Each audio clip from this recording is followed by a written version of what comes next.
do it. Hello. All right, I mean, I'm actually streaming right now, believe it or not. But so I made it that far. So yeah, no, I'm streaming now. You can see me live on my page. I'm not recording yet. Hopefully, because that would suck. I'd be upset if we were.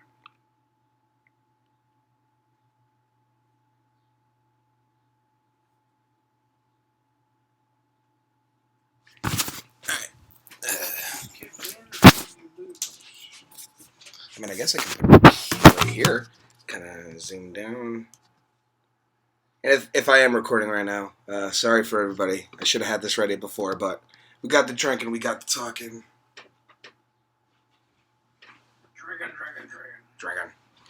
Dragon. What makes Game of Thrones good? Dragons. Release the dragon.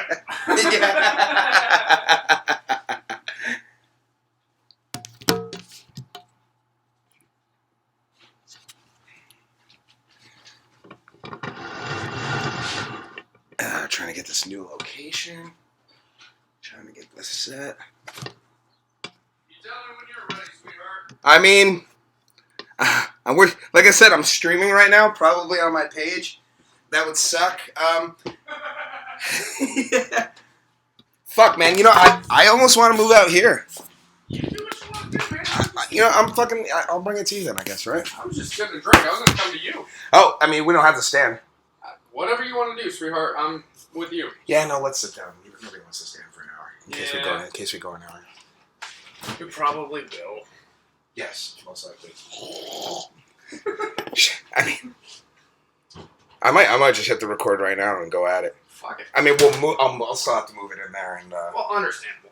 Actually, fuck it. No, I'll let you get your drink and. Fuck it. Now I have to hit record now since you're all about it. I'm in whatever form you want to do, sweetheart. All right. I mean, we should be recording this very second. It's happening right now. It is. So, hey, what's up, everybody? We're here with Getting Physical, Episode 2. I'm here with Travis Steele, comedian Travis Steele. This is actually, funny enough, the first time we've ever hung out. I've seen him around and about, but he's never actually been to the house. Yeah.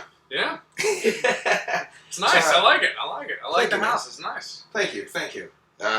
You're more of an adult than I am. Yeah. Hey, I just did some cleaning before he got here. It's a very hot Sunday day. We're just having a couple drinks. Yeah. Yeah, pretty much. Yeah. So, and it can hear us pretty well. Yeah. So, how's it been going, man? I don't know. Just keeping busy. Living the dream. Keeping up with shows, training, basically. Just staying busy. Basically, If I get bored, I get in trouble. So it's kind of like doing what I can do kind of situation. Nice. Yeah, it's fun. Yeah. So, man, comedy. Yeah. Let's do that real quick. Let's talk about that. Man. What got you into comedy? I don't know. I always was kind of like the class clown kind of situation. But also, like, randomly, I was just like, yeah, I'm funnier than this guy. I could be funnier than this guy kind of situation. And then, randomly, I was friends with some random kid on Facebook that always posts his comedy videos. And I was like, I'm funnier than him. So, basically, I showed up to an open mic, and I was like, I'm going to be funnier than this kid. I know for a fact. And I bombed. Like, we're talking horrible, like, no laughs for 5 minutes. The longest 5 minutes you've ever seen. No laughs, nothing. So I was like, alright, I gotta get better at this. So constantly was always going to open mics, and then just started falling in love with it more and more and more kind of situation. So, basically. And now I'm here 2 years later, basically hating my life. So It's fun. Yeah, it's fun. So that wasn't that long ago that you actually got into comedy? Yeah, I'd say about 2.5 years ago, give or take. Wow. Career-wise, so. Wow.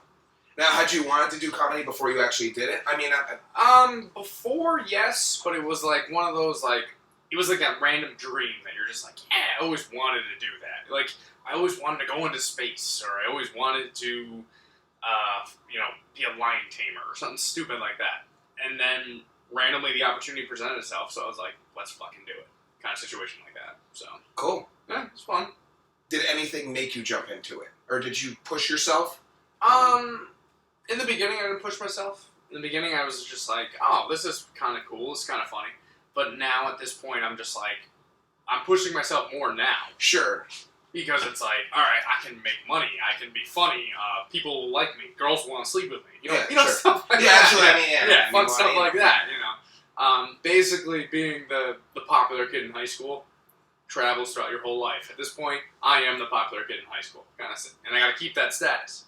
So, that's basically what it's like. Nice. So. Nice. Yeah, man. Yeah. Yeah.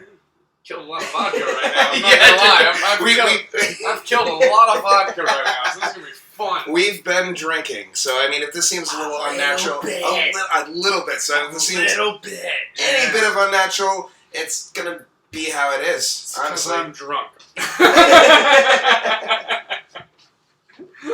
Oh, this is gonna be fun. So, who was your favorite comedian growing up? Ah, man. Growing up. It's weird to say growing up, because growing up I didn't really follow comedy much when I was younger. Like, I would just be like, oh, you know, if there was a guy on TV, that'd be cool. Like, when I was younger, the funny guys at the time, like, I caught, like, a Jim Brewer special on Comedy Central. Nice. When he was doing, like, the AC/DC impressions and shit. Oh, sure. That was fucking hysterical. Or the Zach Galifianakis when he was playing on the piano. When he had, like, his ex-girlfriends playing in the background, which was fucking hysterical. But now I would say like I'm more of like an Anthony Jeselnik, more Sure. Jim Jeffries, Bill Burr kind of situation. Yeah, those guys. Killers. And it sucks because everyone's like, oh, you need to watch Carlin, you need to watch, Pryor, all those guys. I'm like, yeah, I've watched their specials, they're fucking great.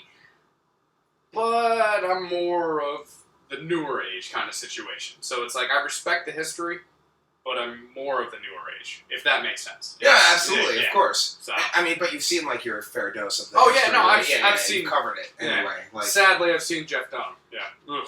I mean, I've seen him live, which is sad. Oh wow! My mom bought tickets. She wanted to go. They were free. It was free in my eyes. Yeah, they were free. It was Did you drink?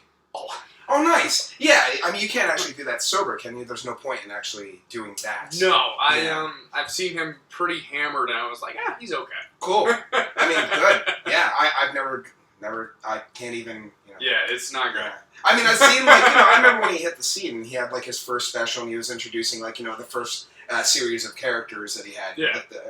Yeah. I saw him, I'd say probably 2006, maybe. I don't know, 2007. And it was just like 10 years ago, man. Yeah. Yeah. Like it was decent, but it was just like at the time it was great. But then you look at it and you're like, oh wow, I actually seen good comics, and you're like, it's kind of hacky, And I hate using that term because I'm hacky as fuck. So it's like depending on the day. I've seen your comedy, man. I don't know if hacky's the word, because hacky to me is like somebody who's trying. Like, really trying to, like, get that laugh hard. Yeah. And I mean, it's, your stuff is pretty well written, and it's not like, I work at the Albany Funny Bone in Crossgates Mall, so I see, Shout out. Yeah, I know, right? It's honestly the best Funny Bone in the, really in the country, no lie. I mean, it's the nicest. We have a good setup going. We have good people. We get decent comics. He's performed there a couple times now, maybe 2 or 3 times. Yeah, nice. So... I mean, it's a good club. It's designed nice. So yeah, I work there, so I see comedians come night and day, and you stack up well. Yeah, no, like I said, I don't know, it's weird now because like I've been in the game 2.5 years now, and like the game I call it. Yeah, no, it is a game though. Yeah, I'm still a rookie because there's times like I'm still that person that gets mad when I see a person who goes up their first time and fucking kills. And I'm like, you motherfucker. That was this guy. I did well. Exactly. I did well my first time. It was one of those times, like the first time I saw you, I was just like, he's fucking good. God damn it. Don't tell me that. Yeah. Don't say those things to me. But the problem is that I see you the week later with new stuff, and I'm like, he's not that good. Yeah, no, exactly. No, I appreciate that. No, seriously. Yeah, no, I appreciate that. We've all done that. Yeah, as a comic, you know what I'm talking about. Pretty much situation-wise, yeah. And funny enough, I have a feeling that's never going to go away. No, like it doesn't go away. No, it doesn't go away. So you're always just naked on stage. Oh, yeah, no. I for example, like, as a comic, you hate, like, you love the fact when you see your friends doing well. Oh, yeah. Yeah, you love the fact that, like, for example, if you do well, I'm fucking loving it. That's awesome. You did great. Some brand new kid who's like, this is my first time, and he fucking kills. Fuck you. Like, that, like, my mindset in a nice way. I'm just like, dude, like, what the fuck? Like, this is your first time. My first time, I got 0 laughs. Like, fucking nothing. So, your first time, I'm like, fuck you, dude. Like, you're doing great. But then, you know, I see you a week later with new stuff, and I'm like, okay, yeah, you're learning your ropes. You know nothing, you know what I mean? Like, you're the new guy. I get it. Give us time. Yeah, dude. So, but it's the comedy world. You understand. Absolutely, dude. The second time I went up, I bombed horrendously. I believe you were there, and you know, imagine starting here and then going down here, and then kind of trying to find, you know, this middle ground, which I'm still actually trying to find. I'm still trying to find my voice in the whole, you know, the scheme of things and kind of where I fit and what I'm doing. But yeah, man. You know the pain. Or like, you'll show up to an open mic, we see a kid who's like, this is my first time, and I brought 30 of my friends, and all of a sudden all 30 of those people are laughing. They're dying. Like, yeah, and you're like, fuck yourself. That wasn't that funny. You know what I mean? Kind of situation. But it happens. It's the comedy world. It's a crazy fucking world, basically. So, but oh well. What was your best gig to date? To you, I mean, what was has there been a spot where you've gone, you've been like, I'm here right now, like I'm about to go on stage at this place, no matter how big or no matter how small the stage. Have you ever been to a place where you're like, I'm on this stage? Yeah, it's weird because like even now at this point where I'm just like, if someone's like, hey, do you want to do 10? Do you want to do 20? You know, I still feel like I'm not good enough. So I'll always, I'll always feel like I'm not good enough. So I'll always work harder, technically, situation-wise. Inspirational quote. But, harder. Yeah, exactly, harder. But, I don't know, it's, I've done, like, you know, the Firehouse shows, I've done, like, you know, the OTBs or the fucking VFWs, shows like that. Those shows are always the funnest because they want to laugh. Sure. They bought a ticket to laugh. So basically, my job is, okay, they're ready to do it. Let's just get them to that next step, kind of situation, if that makes sense. Yeah, no, absolutely. Yeah. Of course. I mean, that's essentially what the Funny Bone's also doing. Yeah. In certain ways. I mean, they're looking to laugh. They're coming out, and you know, because they want to laugh, and you know, they're ready to like, you know, exactly. They're ready to like let it out and cry, and it's not like you're showing up at a concert where people aren't ready to laugh. Sure. And you're like, let's tell some jokes, and people are like, go fuck yourself, and you're like, oh my god, fuck you in the front row. Oh my you know god. Yeah, I've done that, and it's just not nice. Like, you've opened up for a band. Yeah. Jeez. Yeah, when a band's like, hey, you want to do 10 minutes before, and you're just like, okay, but it's not gonna be good. Like they're here for music. They're not here for you. So. It's not good. Jeez. Did you? I'm sorry if I. Once again, we've been drinking. Did you ever say that venue? I'm not gonna say the name of the venue. Oh, okay. No, that's okay. But you have. The venue won't book me. Yeah. No. Okay, it's one of those. The venue sucks. Anyways. The venue sucks anyways. That's all I'm gonna say. Sorry to hear. But no. I've been there, and literally all these people are there. There's probably like 65, 70 people there in this small area, so it looks huge, and they're just like ready for this band, and then douchebag me comes out. It's like, hey, let me tell you some big jokes, you know? And they're just like, fuck you, you know what I mean? And you got the girl of the, for example, you got this girl there, you're like, oh, she's kind of cute, but she's the girlfriend of the bassist of the band you're opening up with. Sure. So you're like, I'm trying to impress a girl who's not gonna sleep with me. The fuck is wrong with me? Kind of situation. So. But, yeah, so I've done those shit gigs, too. It's... Comics will realize, you've realized this. There's good gigs, there's great gigs, and then there's shit gigs. And you have to do every single gig. Sure. Like, that's just... You have to do them. It's just life. And like I said, I've just started... Well, I say started. 2.5 years, give or take. Just started, technically. I've done some shit gigs where I've driven to the middle of Vermont. I've driven to... Western New York, fucking middle of Pennsylvania, and there's 4 people there, and you're just like, gotta make all 4 people laugh. That's pretty much how it is. So, but then you'll go to a show, like I've done a Firehouse show, there's 200 plus people. Jeez. Yeah, and they're all hammered, they're ready to go, and I could say, hey, you smell like a fart, and those people will laugh. Somebody's and it's gonna the laugh. easiest fucking gig in the world. But like I said, it's night and day difference-wise. So Interesting. yeah. Now you said something kind of interesting that I actually kind of you said oh man, I can't quite quote you, but you don't feel like a professional. Almost, you kind of alluded to like you're just kind of like, and you're 2 years in and you still kind of feel like you're winging it almost sometimes. Do you know what I mean? Like, I'm sure you have like your established, like an established, we'll say 20 maybe, Yeah, give or take, yeah. But beyond that point, you're kind of a fish out of water still. Give or take, yeah.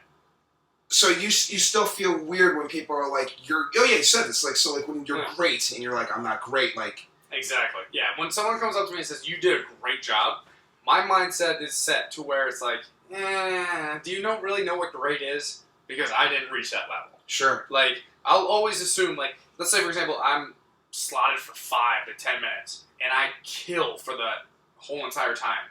Even in my mindset, I'm like, I know people that are 100% better than me. Sure. So I'm just like, I didn't do that great. Like, I'll always think that. I'll always think that no matter what I did, I can always do better.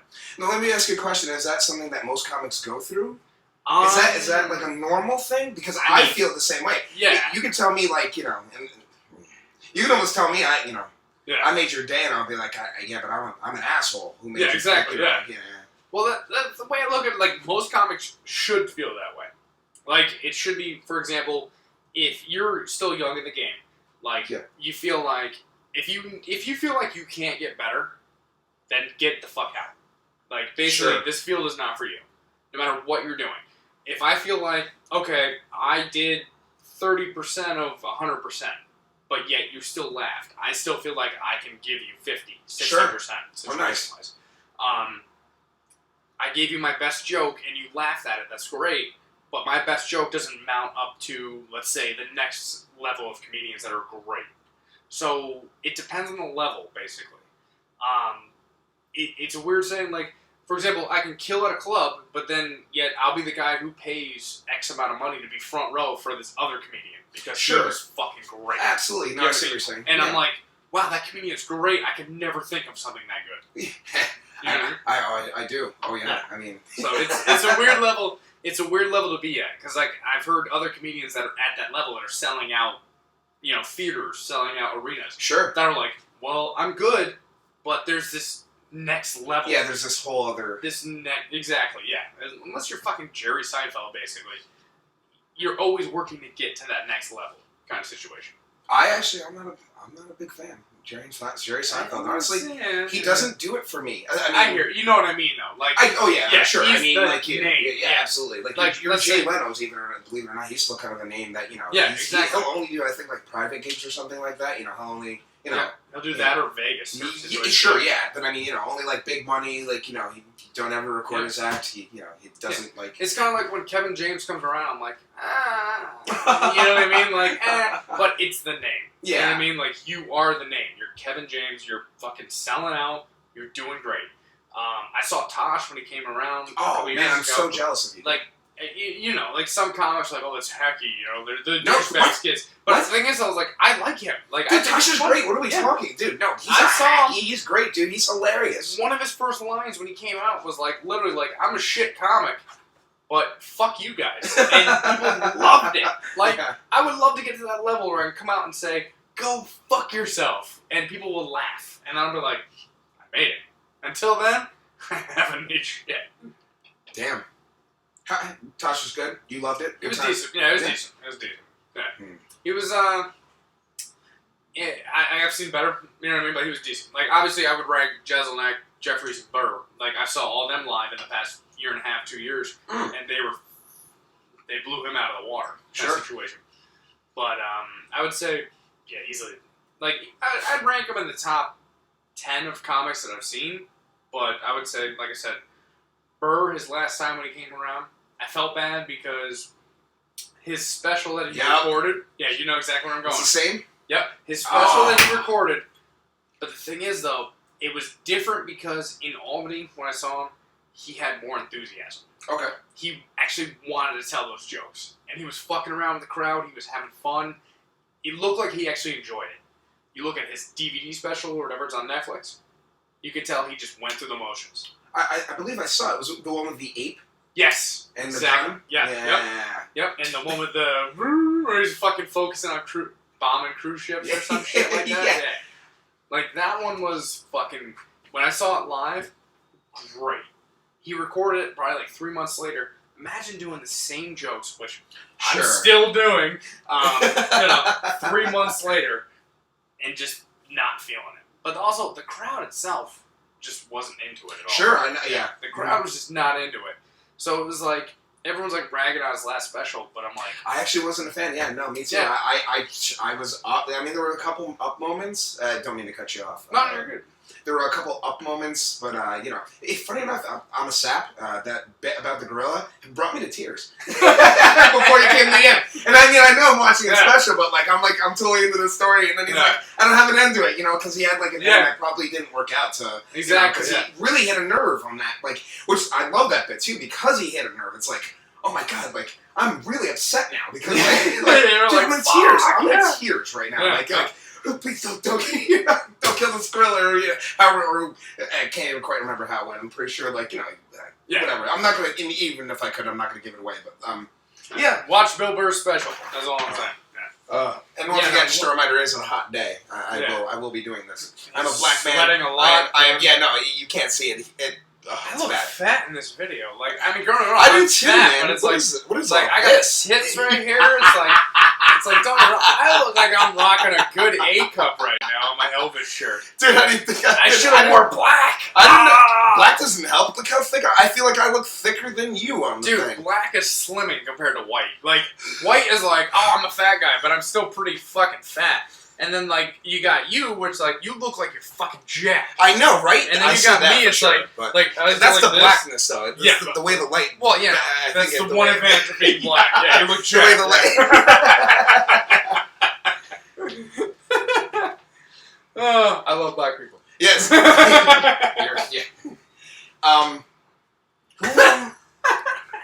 Who in the local scene brought you up? Or, do you know what I mean?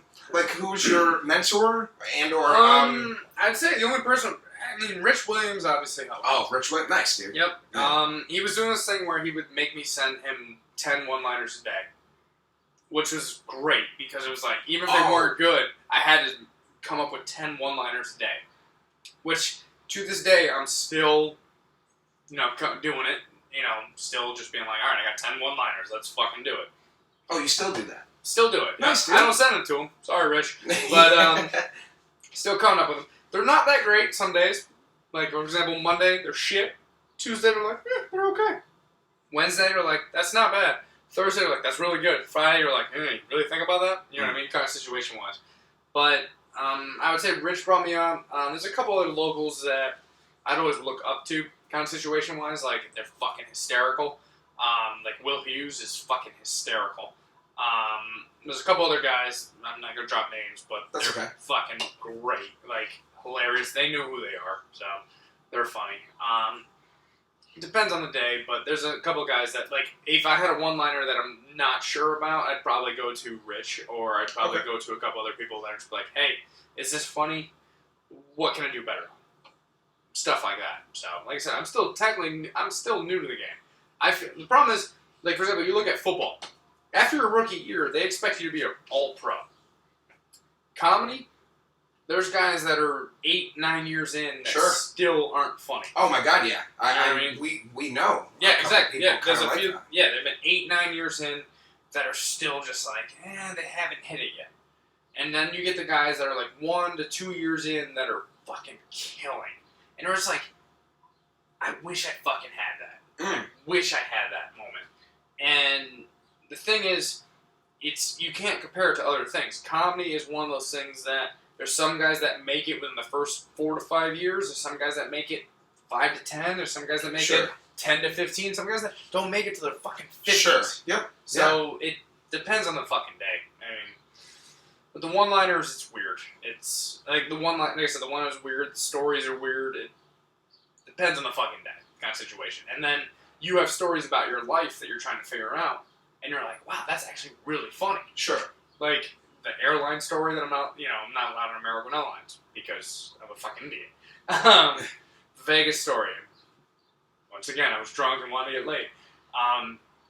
All different kind of situations that you're like, wow, that's fucking hysterical. Sure. But if I'm telling you, you're gonna laugh. But I'm telling you to an actual crowd, they're gonna be like, yeah, you're just a fucking frat boy who doesn't know what the fuck he's talking about. Yeah, I mean, everybody's gonna have their own point of view on like what you're trying to convey. Exactly. I mean, yeah, that's a good point. Yeah, it's fucking weird, man. Yeah, I mean, comedy's weird. Man. Oh, dude, absolutely. Once again, working at the Funny Bone, and working at the Funny Bone, you can tell when a comedian's on stage, he says a joke that can be semi-racy, if not racy, or it may include a little bit of taboo. Maybe kind of taboo. So, and you could tell like the laughter will break up amongst the crowd. Some of it will be a little delayed, and then the comedian's like, I usually lose half of you at this point because they've done that joke so many times at that point. So they're like, not everybody's gonna get this, but I still think it's good enough to.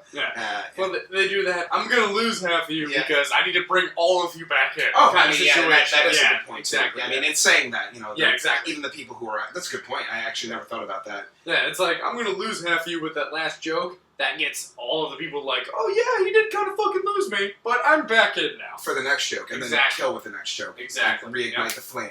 Oh, that's intelligent. Fuck, man. Yeah. It's so good. Yeah, like I said, I'm so young. I'm figuring this all out.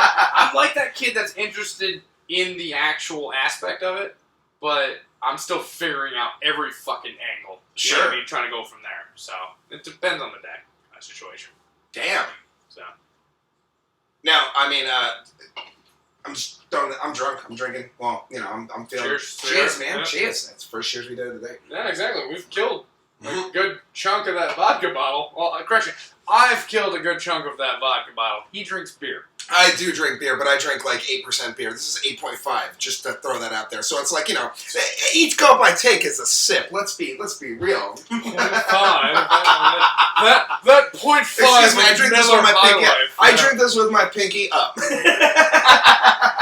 Right, you're definitely one of those IPA fags. Oh, absolutely. Like, if it's not an IPA with his beer down there like here and his fucking Crocs, if it's not an IPA, I can't drink it. Yeah. That's so funny.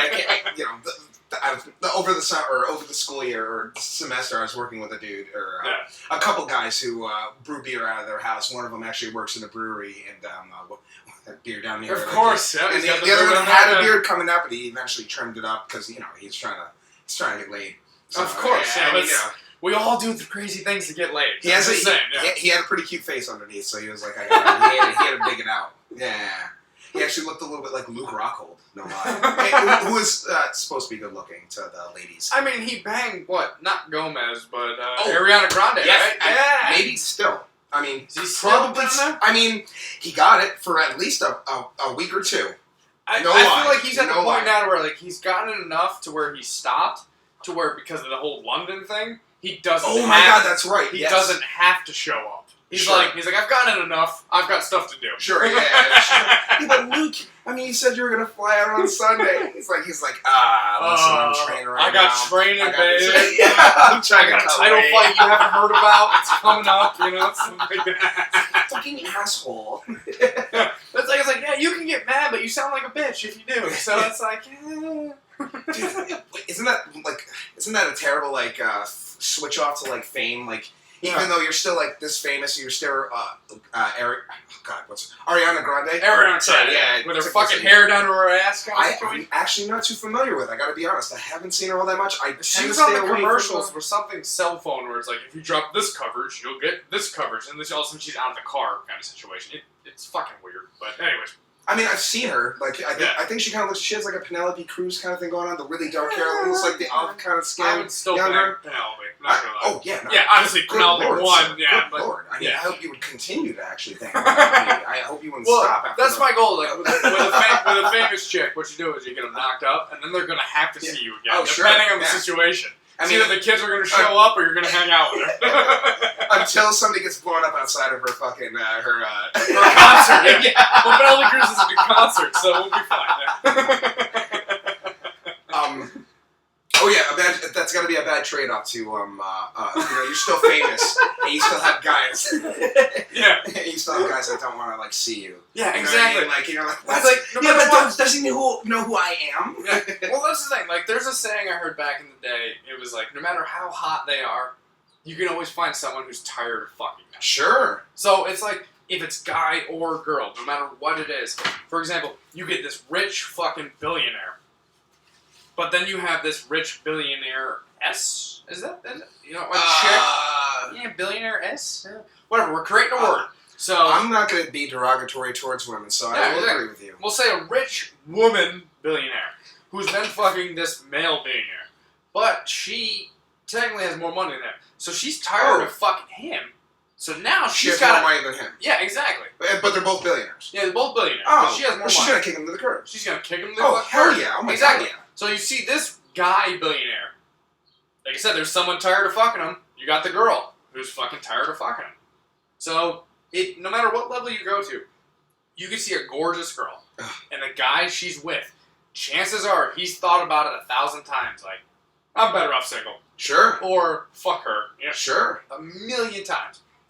You'll get the 10,000 dudes that are like, oh, I would love to have sex with her. And then you get the one dude that's like, nah, already hit it, it's not worth it. Yeah. I'm not saying I'm at that level, ladies. Yeah. I'm just, there has been a women. There's goals. Yeah, there's been women in the past where I'm just like, I'm bored with it, There's goals. Yeah, it's not going to go anywhere, I mean, you're only 2 years into comedy right now. I mean, you got another, another 10 for him. Yeah, 10 until, for sure. Yeah, Kevin Hart level or something like that. I say that because he's that fucking tall. But yeah, Kevin Hart level. Have you met Kevin Hart? I have not. Okay. No. I know he's a wee guy. Yeah, 5'3", 4'5", somewhere in there. Yeah. And I'm 5'7". I'm not that tall either. So I'm supposed to be 5'9", but looking at you, we're like the same height, so that's not really working out for me. Yeah. No. My driver's license says 5'9", so I mean. I was gonna say mine's 5'7". Yeah. And I got the forehead to prove it. I mean, I do too. My whole hand fits upon my forehead. Yeah, I got it too, dude. Don't worry. Yeah. Oh, nice. Yeah. You know, that's you get. Nice, dude. Yeah, dude. We both know it. We both know the pain. You know? That stressed me out a little bit. You're good. That's right. It's a random white guy who's got the hairline that's like, I can't shave it. Yeah. I can't shave it. What do you think, dude? This is one of my jokes, dude. I put on glasses and I'm Stevie Wonder all of a sudden. Dude, the forehead. Have you seen that guy? It's like, come on. Dude, you can put fucking a drive-in movie on his forehead. Dude, his hairline starts here, Dude, in the center of his head. Dude, he's not like Nicolas Cage level, but he's pretty close to Oh my God, dude, that's right. Yes. Dude, actually, I found a website that sells Nicolas Cage t-shirts. Oh, that's hilarious. And I want to buy like 20 of them. Dude, you should. Oh, they're fucking great. I mean, are they one of them is a picture of John Travolta, and it says Nicolas Cage under it. And I'm just like, I need that fucking t-shirt. Because it's the greatest fucking shirt in the world. Dude, there's a bunch of them, dude. And one of them was like, after your third tequila, all of a sudden there's a picture of Nicolas Cage like, I need to steal the Declaration of Independence. That's fucking great. That's funny, man. That's good stuff right there. John Travolta. Dude, it's fucking...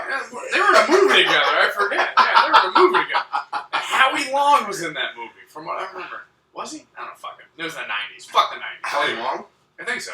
I'm not even sure who that is right now. That's Howie Long. He's the guy, he was a football player, and now he's on the Fox Sports NFL Day. I'd have to see his... They got, I forgot, you don't follow, like, football, right? Yeah, no, I'm not a sports guy. Like, just like MMA, real just combat, sports. Yeah, no, real combat sports. Right. If they're not getting knocked out or if there's no threat, I'm not doing it. Well, technically, NFL, there's threat, but the problem is they throw a flag every time the threat gets near. I mean, I've seen dudes go out, so Yeah. it's like, and I've been like, oh, that is a knockout. You see how the legs stiffen up as he's going down after he hits that dude? You see how the body goes like limp? The arms go to his side instead of like, I'm like, that guy's actually out cold. Oh, yeah. Yeah. There's been a few times where, like, you're watching football and all of a sudden, like, that guy's not moving. You're just like, he's out like a motherfucker. Yeah. You're like, he is out. Yeah. Like, he'll eventually wake up. I mean, he might be in a wheelchair, but he'll wake up. Sure. So, you're a sports guy. Sadly, yeah. Do you play? Right now, just mostly MMA. Like, jiu-jitsu, MMA, stuff like that. So. Nice. But, I played lacrosse when I was younger. I played football. Coached football. The football. Oh, yeah. Coached football for... I love You're football. deep in it, dude. The football. Dude, I love football. It's a fucking passion. Oh, you watch it? Oh yeah, dude. You're all about it. I'm a hardcore Florida Gators fan. Like, for example, like I love the Dallas Cowboys pro-wise. I'm like, all right, you guys are great. You know, the owner's a douchebag, but whatever. But Florida Gators-wise, the college, dude, I follow college football more than I follow pro. Interesting. And it's one of those things where like, oh, this recruit they just started talking to. All of a sudden, in my mindset, I'm like that kid that had a girl kind of flirt with him, and I'm thinking about marriage already. I'm like, this recruit's gonna come to our school. He's gonna save the fucking day. Oh my god, dude, I'm that fucking nuts when it comes to college football, dude. It's brutal. Now, do you bet on that? Is that something you can bet on? I mean, I would right? never bet on. Well, let me explain. I don't bet on the Florida Gators. I would never bet on them. Why is this? Are they bad? No, they're my favorite team. Are they bad? No, they're. I mean, they've I had a couple down years. I really don't know. They've had a couple down years, but Coach Mack is bringing us back. We're Coach good. Mack. McElwain, but Coach Mack. Okay. He's bringing us back. We're good. But I never bet on Florida. Okay. It's just they're my favorite team. It's your team. Yeah, exactly. I don't bet on it. But I may or may not have bet on a million other college games that have nothing to do with Florida. Like, for example, Ohio State, when you were playing Alabama 2 years ago, fuck you, Ohio State, for not covering. Alabama was supposed to beat you, you pieces of shit. I lost lots of money on that. Anyways, and Alabama and Clemson. Yeah, I chose Bama to cover. Yeah, and Clemson fucking won. Fuck you, Clemson. Anyways. Yeah. Lost a little money on that. Yeah. Damn, man. No, like, I love college football. It's more, like, I love the pros, obviously, but college football I love more because technically they're not getting paid. It depends on, like, I mean, behind the scenes, they're probably getting a shit ton of money. I mean, sponsors, right? Is it sponsors? Well, they're not supposed to get sponsors. Oh, okay. It's supposed to be like, you just got an athletic scholarship. That's all it? you're supposed to get. Oh, my God. But I guarantee people are getting money out the ass. It just depends on who gets caught when. I mean, how would that work, though? I don't know. Once again, let's say, for example, Reggie Bush. Remember him? Okay. He was a running back for USC. Southern California. Okay, yeah. You know, they were a fucking powerhouse. And this kid at the time was like one of the best college players ever. Fast forward 3 years later after he was in the pros, all that, they found out that his family got like a bunch of SUVs and houses and stuff for him to go to that school. Oh, they gave him that? Well, gotcha. Allegedly, like, they gave him that. Yeah, sure. Like, and he won the Heisman 1 year, all that stuff. He had to give his Heisman back because they found found out. That is, yeah. Yeah, they found out. Yeah, they found out that his family got like 5 SUVs, a house paid, plane tickets paid, money paid, all this just for this one kid, high school kid, who's 17, 18 years old to go play at this school. Like, he got all that. Like, imagine being 17, 18 years old and being like, oh yeah, my family's good, so we're gonna go play this fucking school. Like, and USC was fucking good just because of him. But that happens every year with college. It just depends on who gets caught when, kind of situation. So is that happening right now? Like football? Is it? Yeah, no. I mean, it depends on what school gets caught when. I'm waiting for Alabama to fucking get caught because they will one day. Because you don't get that many good players every year because you're just Alabama. You know what I mean? Like, there's gonna be something probably in 5-6 years gonna be ESPN behind the scenes. Oh, and they're fucking this coach was paying $100 grand to pay this fucking player to come in. You know what I mean? Sure. Because it's like you're getting college for free to play football. Yeah, and I mean, usually good colleges, I would imagine. Like, And like, I know a couple people that even went to a couple universities that were like, yeah, this football player was supposed to be in my class. It was just some random white dude that was typing away and all of a sudden taking the test for him. Oh my God. And doing all this stuff. And fantastic. Just so this player could fucking play football. Exactly what it was. But that happens 24/7. I'm not passionate. It's just how it is. That's college football for you. But technically they don't get paid billions of dollars like the pros do. Sure. But, that's why I like college. Go Gators. Oh, let me do the chomp for you. There we go. Yeah. Make sure what team I'm for. Yeah. So, oh man, deep in football. You go to games? Yeah, I'm going to 2 games this year so far that I know of. I'm going to Florida versus Tennessee in Florida. Cool, man. And then in October, I'm going to Florida versus LSU in Florida. Cool, man. I went a couple years ago. I went to Florida versus Tennessee at Tennessee. And that was really fucking crazy because my buddy Ian was like, on the opposite side. Oh yeah, Jesus, it was a home game for Tennessee. Jesus, and they did their colors were like orange and white, and basically Ian was like, "Don't wear blue because that's the Florida Gators color." He's like, "Don't wear blue. No matter what you do, people will try to fight you." And I was like, "Okay." So of course I get off the plane wearing fucking blue. My face is fucking orange and blue. I'm a Gators fan till I fucking die. So I get off the plane, all this shit. We go to the game. He's like, listen, we're sitting in the student section. And I was like, fuck. It's all students. They're wearing all white. Basically, I'm like 10 rows up from the field. Florida's playing Tennessee, all that shit. I'm in all blue. The whole section. Literally, the 100 fucking students in my area alone wearing all white. I'm the douchebag wearing all blue. You're the only guy. Yeah, so every time Florida would score or something like that, I'm like, I can't say anything. Because, don't get me wrong, I could take out 2 to 3 of these people easily. Sure. But not 100,000 people. Sure. Being like, look at that one Florida fan fighting the people. Let's help him out. You know what I mean? Let's help out the Tennessee fan.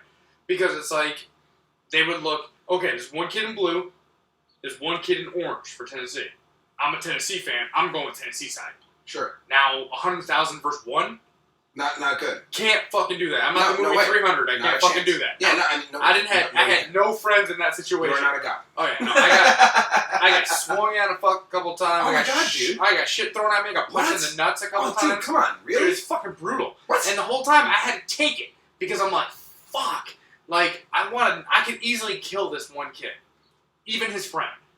But the problem is they're going to see one Florida Gator fan beating the shit out of two. Sure, they're not going to have that. Everyone's going to come in. So it was like, the best part about it was 9-0 Tennessee going in the fourth quarter.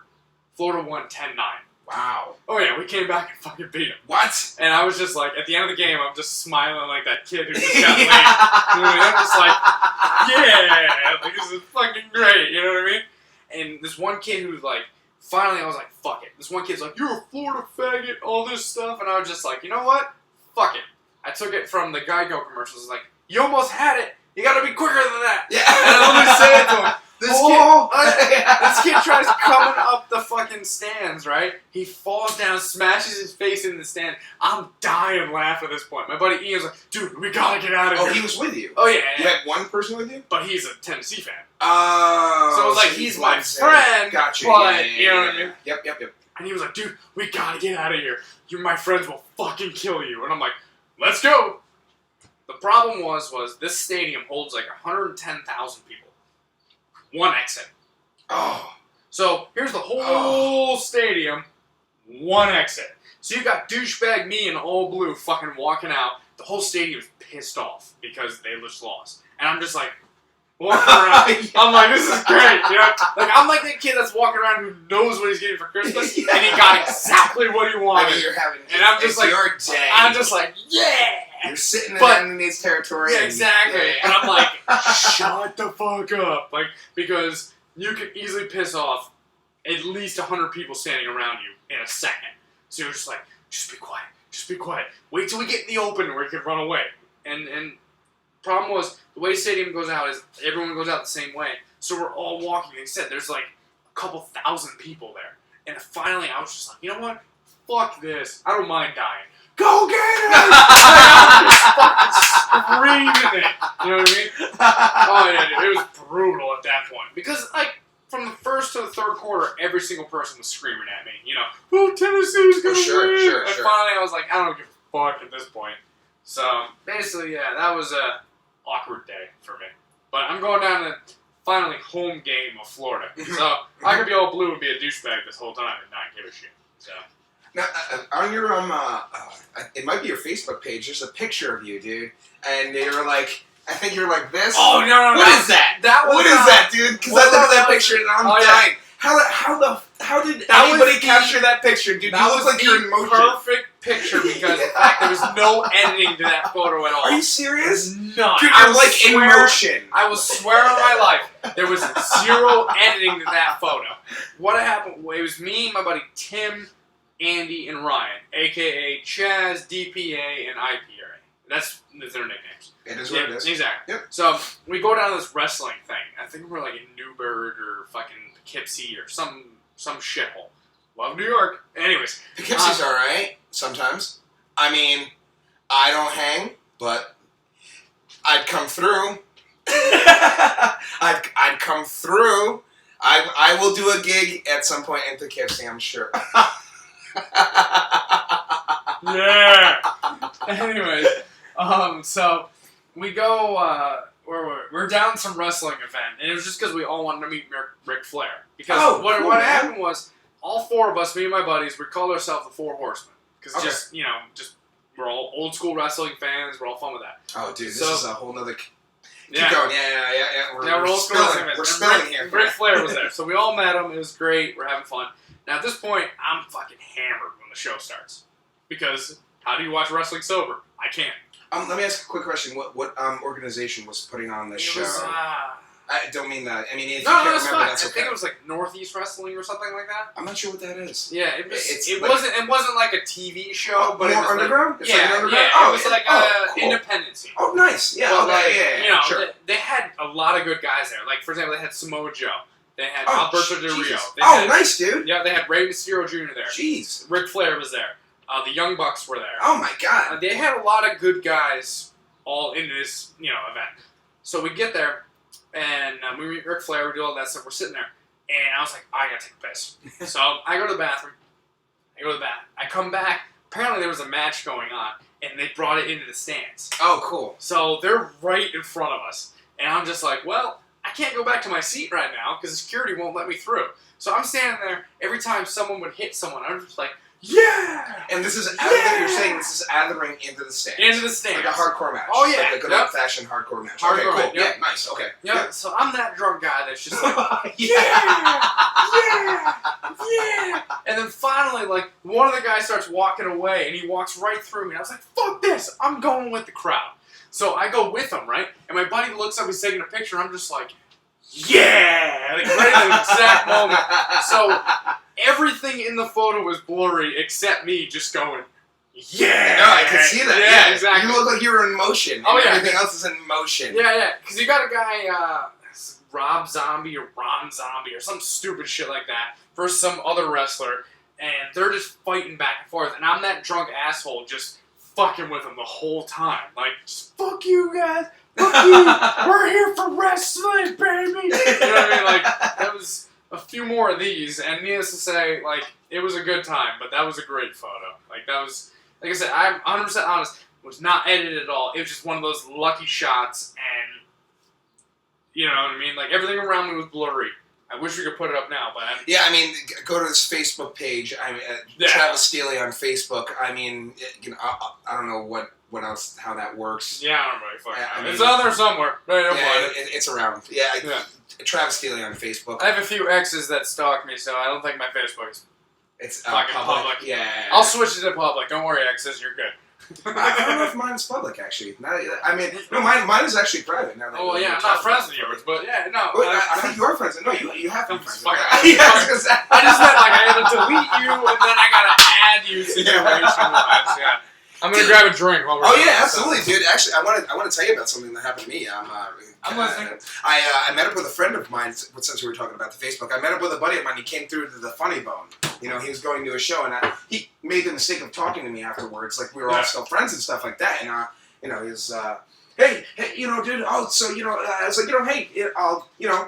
We'll chat it up, you know. Give me your number. I was like, oh, dude, no, actually, dude, we're friends on Facebook. I'll just talk to you on Facebook. He's like, oh yeah, we're friends on Facebook. Dude, I go home, check Facebook. We're not friends. Dude, he took me up at some point. I was like, what? I was like, oh my god, how awkward was that for him then? Because he already knew he took me off, and I was like, we're friends on Facebook. And he's like, yeah, oh yeah. Dude, it's weird because like there's times to where, for example, I bumped into a girl that I went to high school with. Yeah. Oh yeah, go ahead. Yep. I bumped into a girl that I went to high school with a couple weeks ago at an open mic. Like, she was just at the bar and all that shit. And she's like, yeah, I gotta see your stand-up shows and stuff. I was like, oh, cool. She's like, when you going up? I was like, oh, just follow my Facebook. Did you date this girl? No, I didn't. No. Oh, just some girl that you went to school. She was cool. No, it doesn't matter. She wasn't good looking. I'm an all looks kind of person. You know what I mean? You can change a personality. You can't change looks. Like, that's the way I look at it. So basically, as always, cheers. Basically, this girl's like, I have her next show. I was like, okay, yeah. I post on Facebook whenever I do my next shows and stuff like that. She's like, oh, okay. Turns out I went, the next day I was looking her up. Oh, God. She fucking deleted me like 2 years before. Yeah, right? So I was like, oh, fuck, how the fuck are you gonna find out? Do I add her? No, fuck her. Yeah, You know what I mean? I was like, no. fuck that bitch. Yeah, dude, no, you can't. The moment you find out that they delete you, I'm shocked. Oh, Because, yeah. I don't think I never post anything that could ever offend anybody in any which way. In fact, You've seen my post. I post a lot of stupid shit. So. I don't judge your posts, so it's hard. I'm the wrong guy to come to. If anybody came to me and was like, does he post offensive stuff? I'd be like, I don't think so. But, I usually get the context in what you're trying to shoot for. So I see it goes right through me. Like, my Facebook is 99.9% of the time joking around, dicking around. Sure. If you ever take it serious, it's like, come on, really? You'll blatantly know when it's a serious post. Sure. Like, if I post something like R.I.P. Hank, you know what I mean? Chances are you'll be like, oh, well, it's a friend of his, you know what I mean? But 99.9% of the time, it's me fucking around. Like, really? Never take what I'm posting on Facebook serious. Sure. Like, that's just how it is. If I comment, though, and come back at you, complete different story. That's, that's serious. Well, that's you engaging a real human being. Exactly. Instead of, like, the masses, That's like you having a conversation with me right now versus you doing stand-up on stage. Exactly. Yeah. Yes, yeah. Sure. Like, for example, this is a normal conversation. Absolutely. On stand-up, I'm a nice gentleman. I'm fucking the greatest guy ever. Take me home to mom. Travis Steely, everybody. Where will you be? Coming up? No, I'm not stopping this, but sadly, I'm not anywhere. I don't fucking know. I'm taking another slice of pizza. Yeah, go for it, man. There's pizza over here. We're in my kitchen right now. I'm just going to put context to what happened. So, on my last podcast, I got one person saying, and it just takes one, saying, what about the creepy basement? So I thought I originally was going to do my living room, decided to end up, or we just ultimately ended up in the kitchen. So, that's kind of what we're doing now. This is an island in the middle of my kitchen. I'm down for the creepy basement, man. No, I know, and we may move at some point. Once again, this is my refrigerator.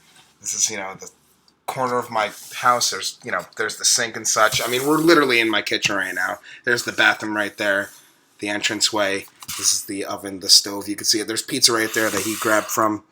It's all good stuff. We're in the kitchen. That's what's happening now. We're out of the creepy basement right now. Which is, funny enough, the coolest place in the house because sun doesn't get down there. And, yeah, exactly. So, and I'm dying up it's here. always cool. Yeah, oh, dude. I mean, that's where we go, like, Smiz, smoke, or whatever you want to call it. Smiz. That's not even a word. Smiz? Yeah, Smiz. Me and my friends, we grew up ising everything. You want to tiz. I always thought you were younger than me. I found out you're older than me, and I'm like, Jesus Christ. That does not make me feel good. You're saying that right now. I'm just saying, mentally, I'm like 12. So, dude, honestly, I mean, with the way you carry about your comedy and things like that.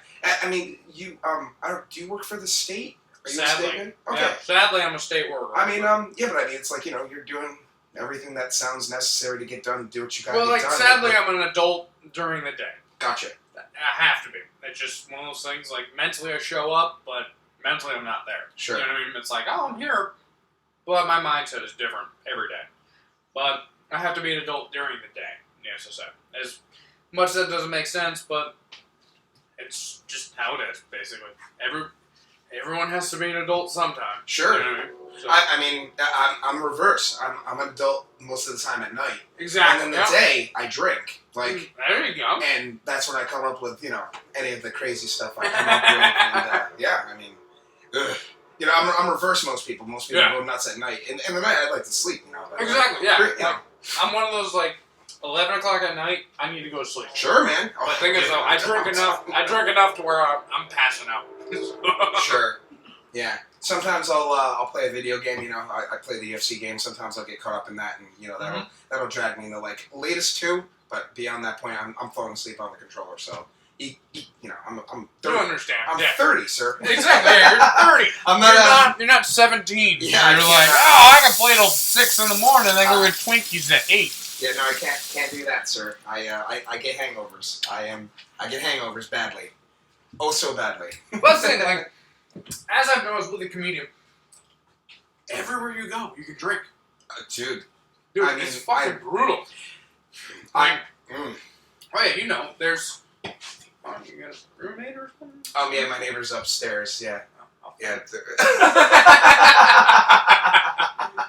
No, Who's that guy? Yeah. Who is he? Who is that? Listen, who is that guy? He's not strong. Who is that guy? He's not strong. Who is that guy? Who is? But no, basically, what were we talking about? I think we were talking about. Oh man, I almost thought we were talking about comedy for a second. Comedy, I think. Yeah. Are we really that drunk? Being drunk, basically. Oh yeah. Every comedy show I go to is an open bar. Fantastic. Basically, like they're just like drink what you want, do what you want to do. So you're like, okay, I get why most comics are an alcoholic now, because it's an open fucking bar. I mean, if you're performing at the club you're going to, they're going to let you drink. They should at least give you one drink, I feel. I mean, I would even pay for my drinks. I have not done a show yet. I have not done a show, but I mean, if I'm going to drink. Oh yeah. No. I mean, I'm going to drink every time, dude. I mean, I might even get drunk. There's been shows where like I've done like a 7 o'clock and a 9:30 show. For example, the 7 o'clock show, the guy's like, okay, I get there around like 6, 6:30. And the guy's like, hey, it's sitting backstage. And so I'm sitting there drinking. Just you get there like an hour early? Hey, I try to be. You know what I mean? Like, just, I aim for an hour early. That way, if there's traffic, something like that, I still get there on time. Sure. So, let's say I get there at 6:30. The guy's like, you're not going on until like probably 7:15, 7:20 if we start on time. So, you're sitting backstage just pounding a few. Next thing you know, you're like, fuck, I got a 9:30 show too. So, you do your 7:20 to 7:35 show. Oh. So you're like, all right, and then you got to talk to the fucking people after. Sure, and then you got to go backstage. I had one show down in Jersey where I had to do 2 shows. Oh. And the guy was like, yeah, it was some random dude. He's like, let's do shots, and I'm like, fuck it. I'm like, fuck the 9:30 show. You know what I mean? I was like, yeah, let's do the shots. So I ended up doing like 3 shots with him.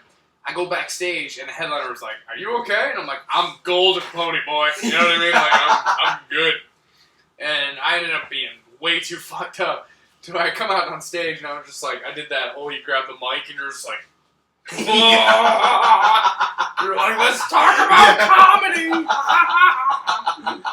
So, yeah, no, it was interesting. It was just yeah, man.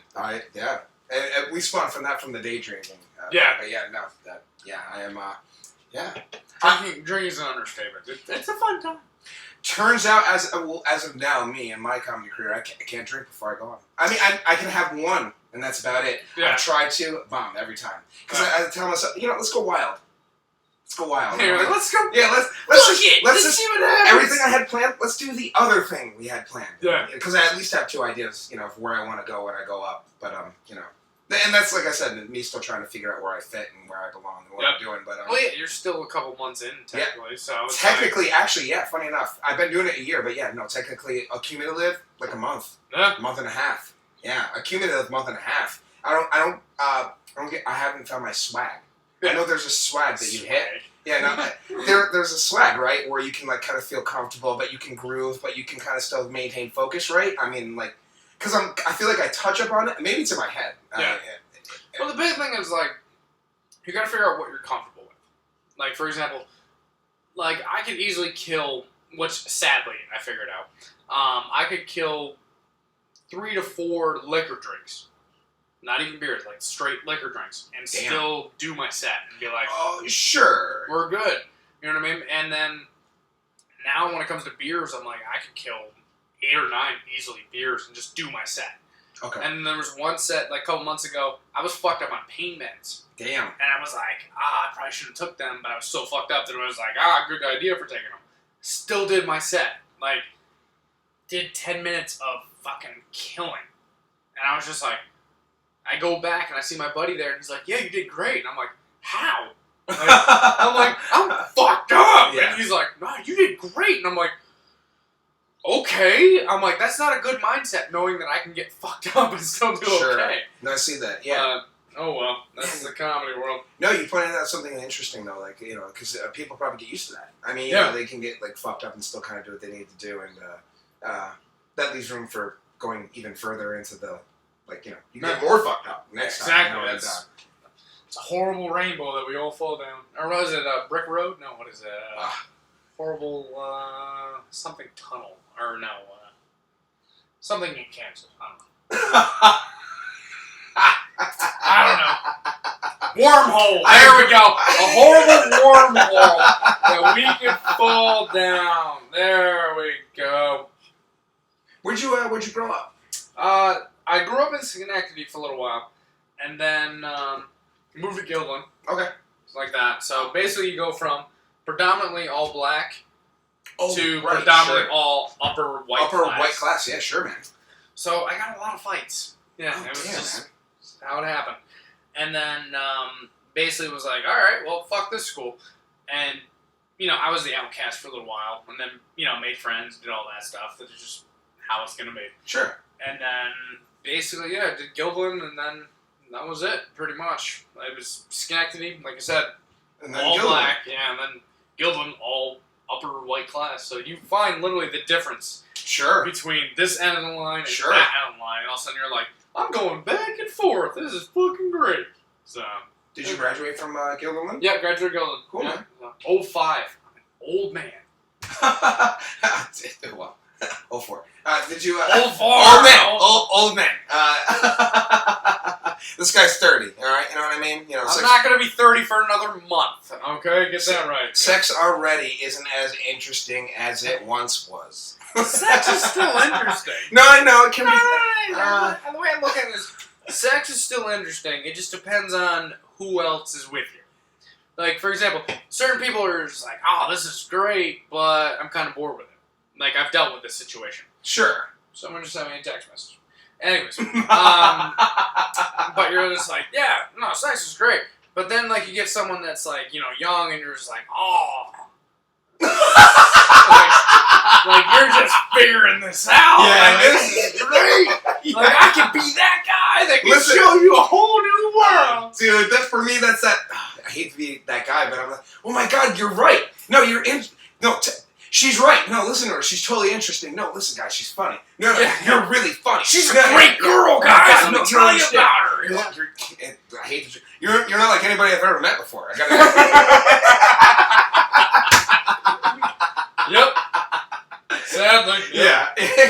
Or you can find your way around that without saying that, like... In a nice way. Yeah, like, you nice can kind of hint at it, like, you make them feel unique, and, they kind of exactly, feel like, and they're already kind of, like, digging you because you're older, and... I'm the old man now. Like, I'm the guy that I fucking hated at 22. Me too! At 22, I fucking hated what I am at 29. Like, I'm just like, oh, you're the old guy? Fuck you. You got a house? Ugh. You got a job? Ugh. Like, you know what you're doing in life?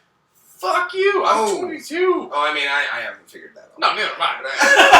I mean, I'm closer than I was. Yeah, no, No, don't get me wrong. You're like, correct. You're correct. If I was, like, for example, at this age, and someone said, hey, Travis, at 21, let's talk. 21-year-old me would have been like, go fuck yourself. Sure. That situation. Like, I know what I'm doing. Jeez. Then I would have banged, like, a bunch of random chicks that I probably shouldn't have. And then I would have done all the stupid shit I shouldn't have. Sure. Next thing you know, I'm 29. I'm like, fuck, I probably shouldn't have done any of that. Sure. Yeah. But, oh well, it happens. Oh, man. Yeah, good times. Have you ever done any improv? Or any theater? On shows I have. I've done random... Oh, okay, cool. Random shows. But the thing is also, like, doing crowd work, for example, like when you're doing comedy-wise, you have your set, what you want to say to the people. But also, sometimes you have to improv it. Like, if some girl comes up with a random idea, or some guy comes up with a random idea, you're like, okay, I got something off that. And you just kind of work with that. The thing I've noticed with comedy is, the crowd is already on your side. Okay. But if someone wants to fuck with you, the crowd is 50-50. Okay. So you have a pretty even field right now. Sure. But you got to win them over. Yeah, you gotta get in and get that quick. Exactly. Yeah, you can't let If them you get win that. the crowd over, no matter what that other person says, yeah, you're good. Yeah, you can You know continue what on. you get. Yeah. Exactly. Gotcha. You can improv your way to the fucking moon, and you're good. But the problem is if, let's say, for example, they come up with something, and then you say something that's not at least above average, you're like, fuck. You're floundering. Yeah, exactly. In front of people Exactly. against another person. Exactly, and that's a Oof. random person. And you can't just be like, well, let me get back to my joke. Yeah. Because then you sound like that guy that's like, I don't know what I'm doing. Sure. So, what I've noticed is I've had a couple comics tell me, is literally if someone heckles me or someone fucks with me, think of the low road. Okay? Think of what you really want to do. Okay. The low road. Yeah. If you take that road, that's fine. Because the crowd is technically already on your side. Right. You take that low road, that's going to shut them up real quick. Sure. Because what's that person going to do? They're going to go even lower? Sure. Yeah. They're going to sound like a fucking moron. Or randomly, then 1 out of a billion, they sound like a fucking genius. And they get the crowd on your side. And even at that point, you can be like, ha, that was pretty good. You know what I mean? And you can still come back with something stupid. Sure. Because they're not going to be able to rebuttal Of course, yeah. something like that. They're not doing that. Exactly. That's not what they do. So, I mean, they're only designed for like 1 or 2 like come uppins and you know, Exactly, that's about it. Yeah. It's like they have this one they've told their friends 1,000,000 times. You're like, oh, that's kind of funny. But here's my number 10 out of 1,000. Sure. You know what I mean? It's like, wait till you get to 11 and 12, then you're really fucked. You know what I mean? Just keep going like that. If that makes sense. No, definitely. I mean, Yeah. to me it makes sense. Yeah, Hopefully to everybody over here it makes sense. Who's your favorite wrestler of all time? Oh, is it a pro wrestler? I'll leave room for 2. I'll leave room for 2. So Pro in wrestler. case you have Pro like, an wrestling. underground. That is Now, when were you around for the Attitude Era? oh, of course. Okay, Of course. cool, man. Yeah, of Nice. course. Oh yeah, we've had this conversation. I grew up, when I really got into wrestling was like 94, 95. Oh wow, dude! Before me. Oh Wow. yeah. So like, I was probably 8 or 9 when I got into it, like wrestling, like really liked it. And then next thing you know, Shawn Michaels won the Royal Rumble, and I was like, Oh I my God, fucking dude. love Shawn Michaels. Oh Shawn my Michaels God, is my dude. guy. You and everybody else. Yeah, exactly. And then I liked Shawn Michaels even more. I didn't realize what he was doing on the back end. You know what I mean? Like Actually, him, no, I don't know about that. Actually, him banging pretty much everything, and you know the partying Weren't you? 24/7. Yeah. Weren't you? I obviously, Yeah. if I was Shawn Michaels, I would. I'm not How can you not? Yeah, no, I mean, you're Shawn Michaels, yeah, exactly. I'd bang Shawn Michaels. Why not? Yeah, probably. He's would. a sexy boy. Exactly. Sexy boy. Exactly. Exactly. Yeah, my yeah. man. I mean, how can you not? Exactly. Sorry to cut you off. No, you're good, man. I would say, like, honestly, like, I love, obviously, HBK, Shawn Michaels. But, I mean, favorite wrestler of all time is hard to say. Like, I love the Macho Man from the 80s and the 90s. Yeah. Wow, you're really going back. Oh, yeah, because, think about it. He had the persona where, granted, he was, might not have been coked out of his mind. No, he was coked out. You know, depending on who you ask. You know, Oh when my God. his promos alone were the greatest fucking things in the world. Yes. So I was like, all right, I get that. You know, I liked him for that. I mean, Hulk Hogan, I was like, he seemed too white bread.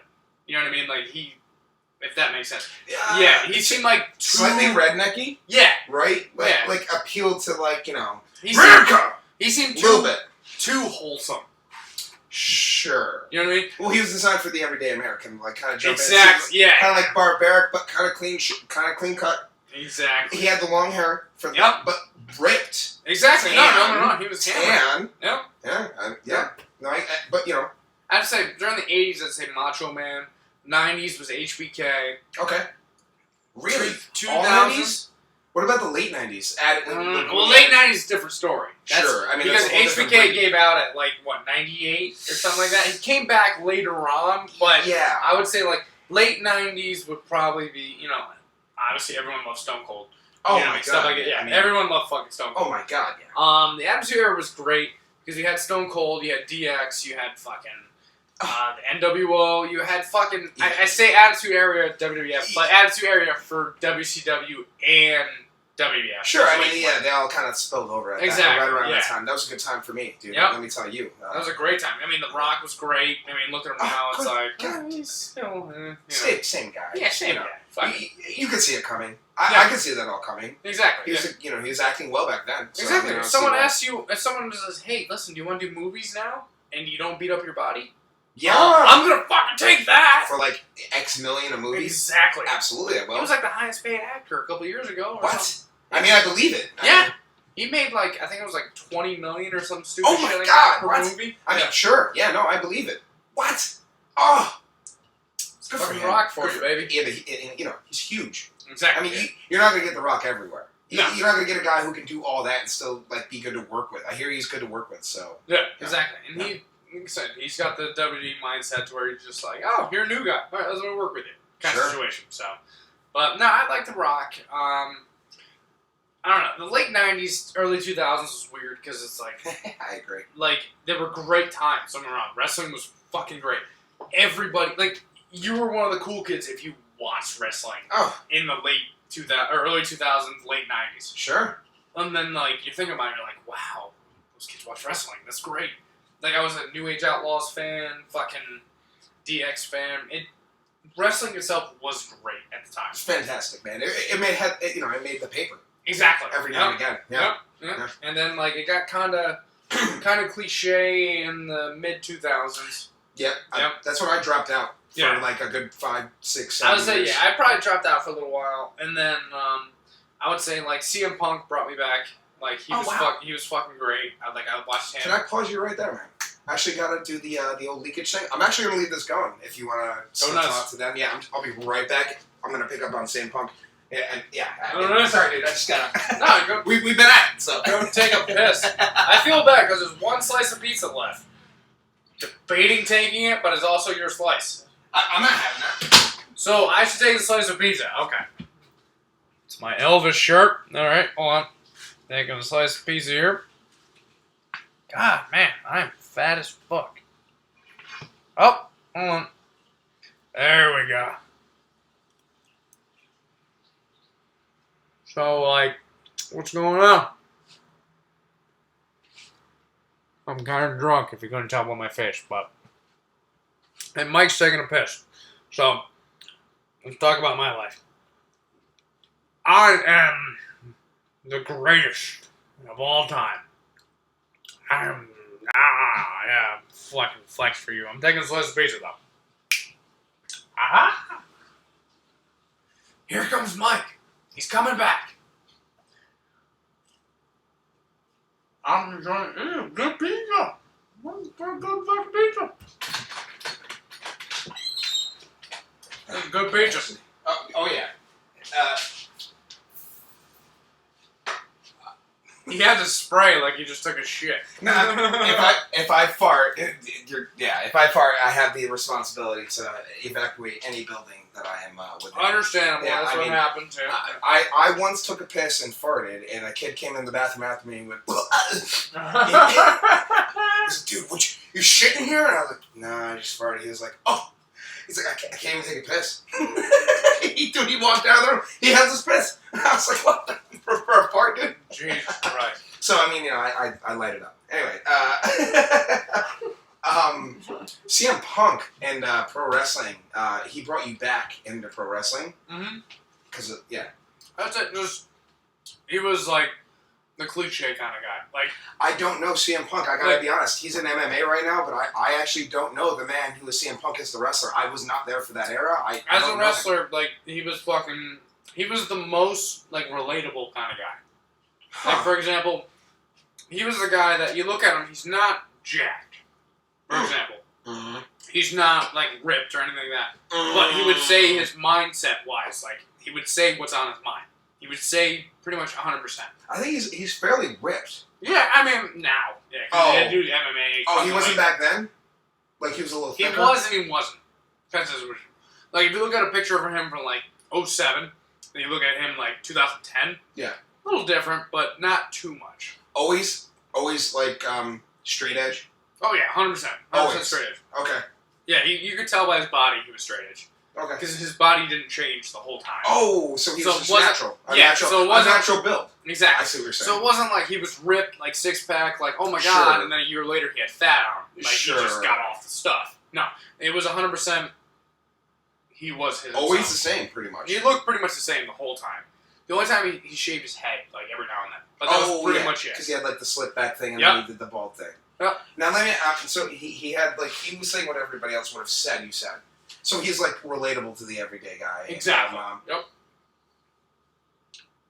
Always? Like, pretty much always? I don't... Was he, like, ever a heel?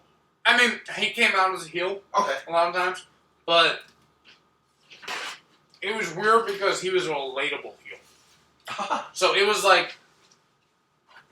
We all hated John Cena at the time. That's just the thing to do. Fucking hated John Cena. I didn't know. I thought everybody loved John Cena. I mean, they do now. But back then, it was like, alright, he's Mr... He was the Hulk Hogan of the 2000s. Like, they'd try to push him, you know, stuff like that. Wasn't even there for that, man, yeah. And Cena would call him out on his bullshit 24/7. Or, I'm sorry, Punk would call him out on his bullshit. Would call Cena out on the bullshit. Yep, exactly. So, and then Punk would come out and it's like, this is a fresh face. This is kind of new. This is nice kind of situation. But then, you know, you get more into Punk's history, you're like, wow, he actually worked for it. Like, he started off as, like, you and me, backyard wrestling. And then going off on the next level. I did backyard wrestling. Exactly. I did it as well. Oh, nice, dude. I think it was like BW... BXW. Whatever it was. Backyard wrestling. Yeah. For me, BXW. I got some boys there. Carol, what's up? I don't know what your name is now in the wrestling world, but Carol, what's up? When you get those tapes, send them out. What's going on? I should tag some people here. Let's see. Matt Stack, Aaron Holland, Tim Gray, Steve Meehan. You boys. Yeah, you know what I'm talking about wrestling-wise. Anywho.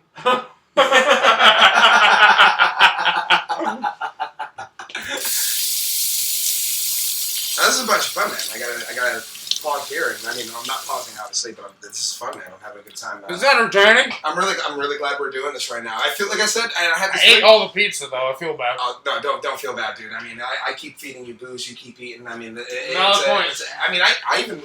may even have some chips here for you, man. Whenever you're ready. No, I'm good. I'm that kind of guy. Like once I got a buzz on, I'm like, I need to eat, and I'm like, fuck. Like it means I gotta work out tomorrow. Right. Yeah. Yeah, I'm that guy. It sucks. Damn, what do you gain weight quick? Sucks, yeah. If Really? I don't train or work out or watch my diet, yeah, I'm that guy that'll fucking pound down packs, and it just sucks. I mean, like, since into my older years, like I'm pudgy right now for me, but like if I stop drinking, it'll just go away. Yeah, no. If I stop drinking and eating on my normal schedule, like I should, like salads, you know, chicken, fish, all that stuff, I'd be ripped. Sure. You know what I mean? But the problem is, ice cream is fucking good. I'm not an ice cream guy. I'm more of I do meals. I do meals and Really? I do big meals. Yeah, meals. Meals all day, dude. I'll eat. I'll just eat. Dude, I'll make a meal and then afterwards, if I'm still hungry, I'll just make another meal. Understandable. Understandable. Yeah, dude. And like, you know, I'll eat half of it and save the other half for like lunch tomorrow. But like, I go, you know, I'll get a meal. Yeah. Again, yeah, no, like, you know, or my dessert, it's beer, you know. Like, yeah, understandable. Yeah, mine's vodka. So yeah, I 100%. My dessert's like, all right, my dinner is ice cream, my dessert is vodka. Yeah. That's the only thing like that. Oh my god. Yeah, you do the ice cream and the alcohol. I'll add both. You're a madman. I don't even touch milk. I gave myself diabetes like 20 years ago. It's like Wilford Brimley is like, oh, do you have the diabetes? I'm like, well, technically I'm giving it to myself, so let's fucking do it. You know what I mean? So, yeah, man. But it's fun. To jump on, I can't remember where we left off. I don't care. To jump on, who's your favorite wrestler of today? Did I ask you that? Today? Yeah, like today. Who do you think is killing it right now? Like in your eyes, like who is like who's killing it? It's who hard do you always because, want to see? It's hard because like I don't watch it as much as I should. Okay. Obviously AJ Styles. Let's see what else. The guy you met a couple weeks ago. Yeah, I met him at Crossing Mall or something like that. All right, yeah. Got the picture. Yep, yeah, no, I saw that. A little awkward, but it was like, oh yeah, cool.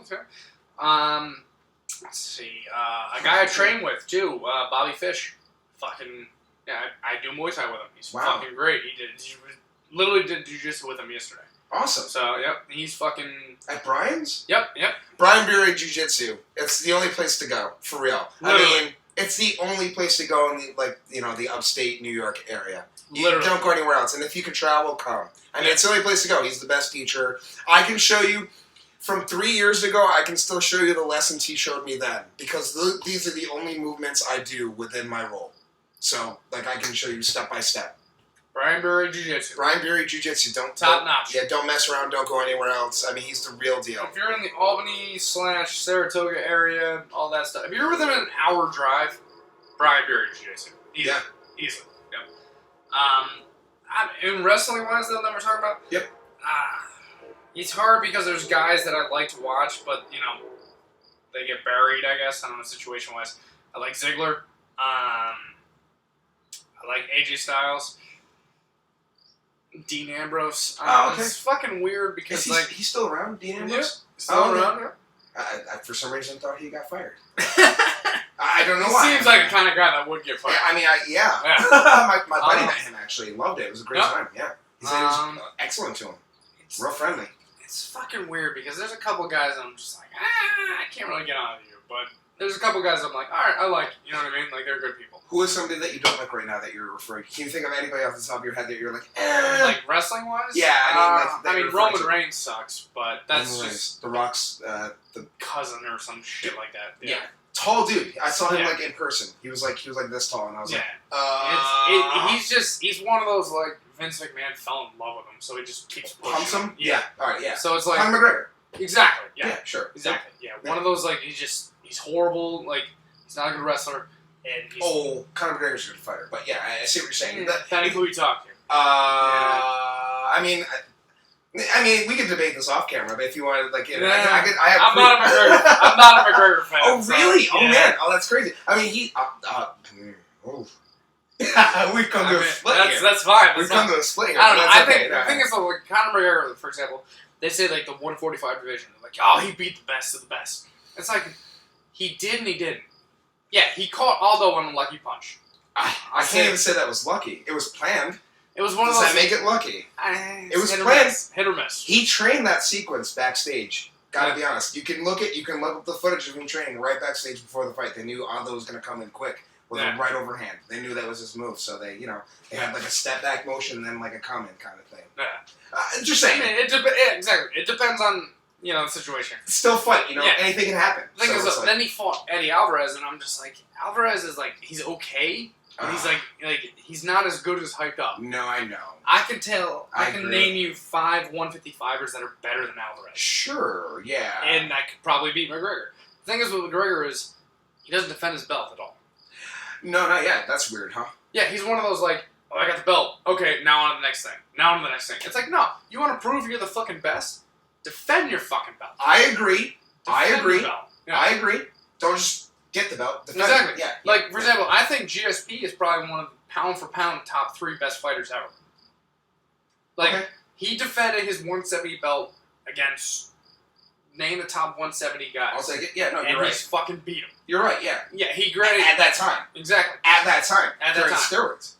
And depending on the testing, yeah. I mean, in fact, some could say GSP was probably dabbling. Well, the thing is, though, GSP now, though, this point is I'm glad there's no steroid. I'm glad there's different steroids. He flipped over us, Because he's yeah, I can easily make that weight. I can do this. I can do that. Sure. So, I think GSP at 170 now is more dangerous than GSP was 5 years ago. Sure, he's been going over a lot of jiu-jitsu right now. He'll take you down and submit you now. He doesn't even have to do anything else. Exactly. He's that good on the ground right now, and that's what when he comes back, expect to see him take somebody down and submit them immediately. Yeah. I mean, his ground game is phenomenal. He's been rolling with nothing but black belts this whole time. Oh, yeah. He's focused on nothing but jiu-jitsu. Same with John Jones, funny enough. Yeah. That's the thing to do right now when you're off. The thing is, I wasn't a giant John Bones fan. Oh, me and you are on two separate fences here. There's a fence between us. Well, this is the thing. I wasn't in the beginning. I wasn't a giant fan of his. Okay. I'm willing to admit, wasn't a fan of his. I was just I didn't want to like him. But Daniel Cormier made me a fan of John Jones. Sure, he did. It was one of those things. I'm just Cormier is one of those guys who apparently just doesn't see reality. It's one of those things he can't even. For example, if you beat the shit out of me, I wouldn't be no, you didn't beat me. Sure. You know what I mean? I wouldn't be like, Sure. oh, no, I'm good. I'm defending the belt. Sure. There. For example, if you and I fought, you beat the living shit out of me, but then you pop for a test, and then you're suspended for a year. Sure. So I technically have the title. I wouldn't be like, no, fuck you. You're a piece of shit. You can't beat me. I did stuff something like that. to you, though. You know what I mean? Like, even on steroids, I'm sorry, I hate to jump in on you. Even on steroids, so I did something. It's not like even off, and you know, most guys who have gotten off of steroids haven't done much. No, I haven't done shit. Yeah. Some have bounced back now. So, you know, because there's a way, there seems to be like a period in between where they're like flimsy and then they get their feet again and kind of finish out their careers, you know? I don't know where you're going with that. If I was on steroids and I beat the shit out of you, I'm sorry. Well, no, it's good. It's one of those things, like, I don't understand Cormier's defense to where it's like, he's saying, like, how much of a piece of shit John Jones is. Like, don't get me wrong, John Jones has done a lot of horrible shit. Not arguing that. But the fact that John Jones was fucked up and still beat the shit out of you should tell you flat out that I'm not going to go and say, oh, well, fuck John Jones. He's a piece of shit. He doesn't deserve this title. He's just mad that he lost. Exactly. Yeah, oh, God, yeah. No. Yeah, it's one He of lost fair and square, dude. Fair-ish and square. Yeah. And he'll probably lose again. There's a huge reach, dude. There's like that much reach between the two of them. I mean, like I said, it's Cormier made me a John Jones fan. Nice. John Jones didn't make me a fan. It was Cormier who made me a John Jones fan. Just being like, okay, John Jones is going to fuck you up. Like, it's just how it is. Like, you think... Yes. Like, exactly. Like, you think, for example, like, don't get me wrong, you've beat some good guys with the belt and all that stuff. But you think for a fact that the guy who tooled you, literally for 5 rounds, like, just beat the shit out of you, is not better than you? Like, for example, if I fought you, and for 5 rounds, you beat the shit out of me. Sure, you didn't even have 1 round. I wouldn't be like, oh, you know what? Sure. Fuck Mike. Sure, like, Mike's not that good. Sure, he was on steroids. Yeah, exactly. You almost can't even say that at that point. Exactly. I hate to say that because... Exactly. Like, but there's just something that I had at that time, even... And the steroids maybe escalated it, or... You know, exactly, but there's still that skill that I was learning and executing that steroids just, you know, can't really put into you. Yeah, you know exactly. I mean? Yeah. No, I understand. Yeah. It's the same with UFC, fighting-wise, like, jiu-jitsu-wise, anything. Like, if someone's beating the shit out of you, okay, I get it. You know, they might have been on something. They might have not have been on something. But if someone beats the shit out of me, I'm not going to be like, you know, that person's a piece of shit. Fuck them. They're not worthy of fighting me. It's like, no, you beat the shit out of me. Sure. Like, that's just how it goes. Sure. That's life. Yeah. That's how it is. Like, if someone fought me and literally for 3 to 5 rounds beat the living shit out of me, no matter what they're on, I'm not going to be like, oh, well, it was because of that they beat the fuck out of me. Sure. You know what I mean? It's like, no, they single-handedly beat the living shit out of me. That's just life. I'm not going to go talk shit about them the next day. You handled the situation kind of wise. I agree with you up until it comes to Mark Hunt's case. Different and story. When you start getting to the heavier dudes. Mark Hunt's a different story. Yeah. He's the only guy where I'm like, he's right. Yeah. Well, Mark Hunt's a different story. Let's say, for example, Burke. Yeah. We'll call him Burke Lesnar, for example. Yeah. Let's say, for example... I know that last name, Lesnar, right? Yeah. Let's say Burke Lesnar yeah. fucking goes and takes a whole bunch of roids, he gets fucking jacked. Yeah. Out of his mind. Doesn't get tested up until the fight. Unreal. Yeah. Unreal. Different. Yeah. Everybody's agreeing to it around. Yeah. Everyone's like, oh no, we just want him in the fight. We do. We really do. Literally the next day after the fight, he fails 6 out of the 7 tests that they fucking gave him. Yeah. It's like, okay, Mark Hunt, you have a point. You know what I mean? Like, I get it. He was taking all these different kinds of things, doing all that stuff. Complete different story. He was actually exempt. He was exempt up until... I remember that. Yep. Yeah, he was exempt until like the day before or something. Yeah, it was like, he was exempt for a while there. Yeah. The UFC is a lot about, like, what can make money now. Sure, and that's exactly what it is. Sucks, dude. It's exactly what it is, but it sucks. Yeah. I still make money off the UFC, so I can't complain too much, but like... yeah, exactly. But it's one of those, like, who's going to make us money now kind of situation. Yeah. Like, for example, you got Conor McDouchebag. Like, he can fucking make money. Oh, of course. Exactly. Max Holloway, unless he starts talking shit, he's not going to make money for them. Oh, man, you're probably right. But I hope Look you're at wrong. You're probably right. look at Demetrius Johnson, the 125 guy. They got the big problem going between UFC and them. Yep. It's because of the fact that Demetrius literally shows up, he weighs in, he fights, he beats you, then he leaves. He doesn't say shit. Sure, yeah. If he was talking shit the whole time, all of a sudden like, oh, we can hype this up. You know what I mean? UFC can make money off this.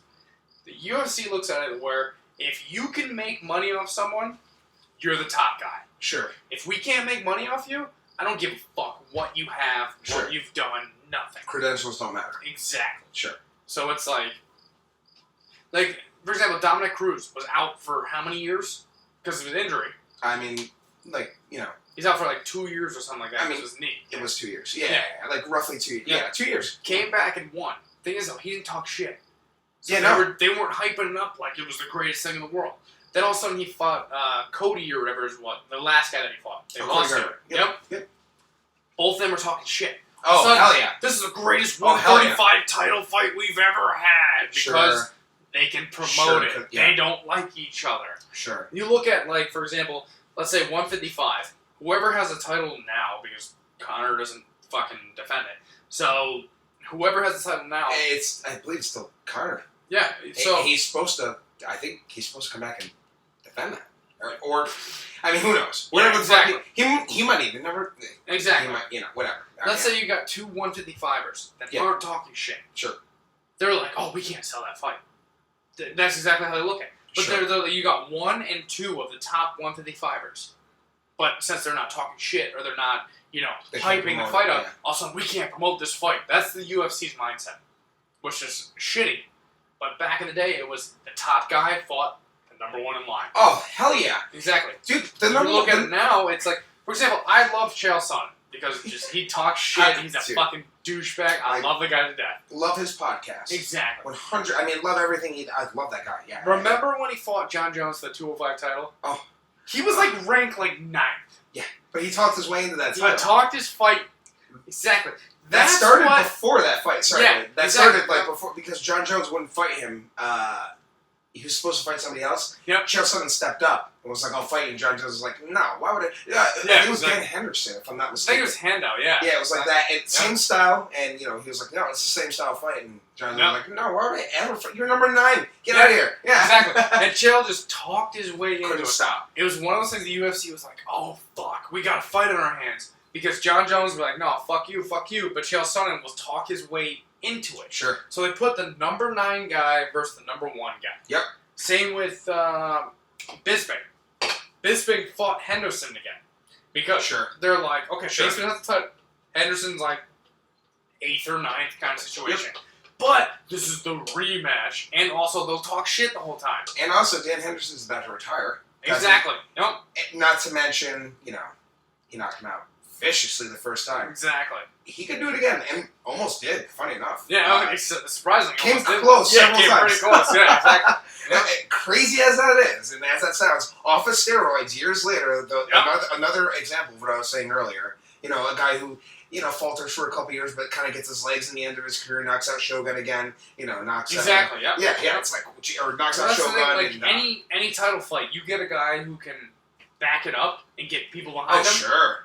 Literally, you get a guy, for example, if I jumped into 145, 135, and I was just talking mad shit, and I beat a couple of, let's say I beat the 12th guy, and I beat the 9th ranked guy, all of a sudden I'm 8th ranked.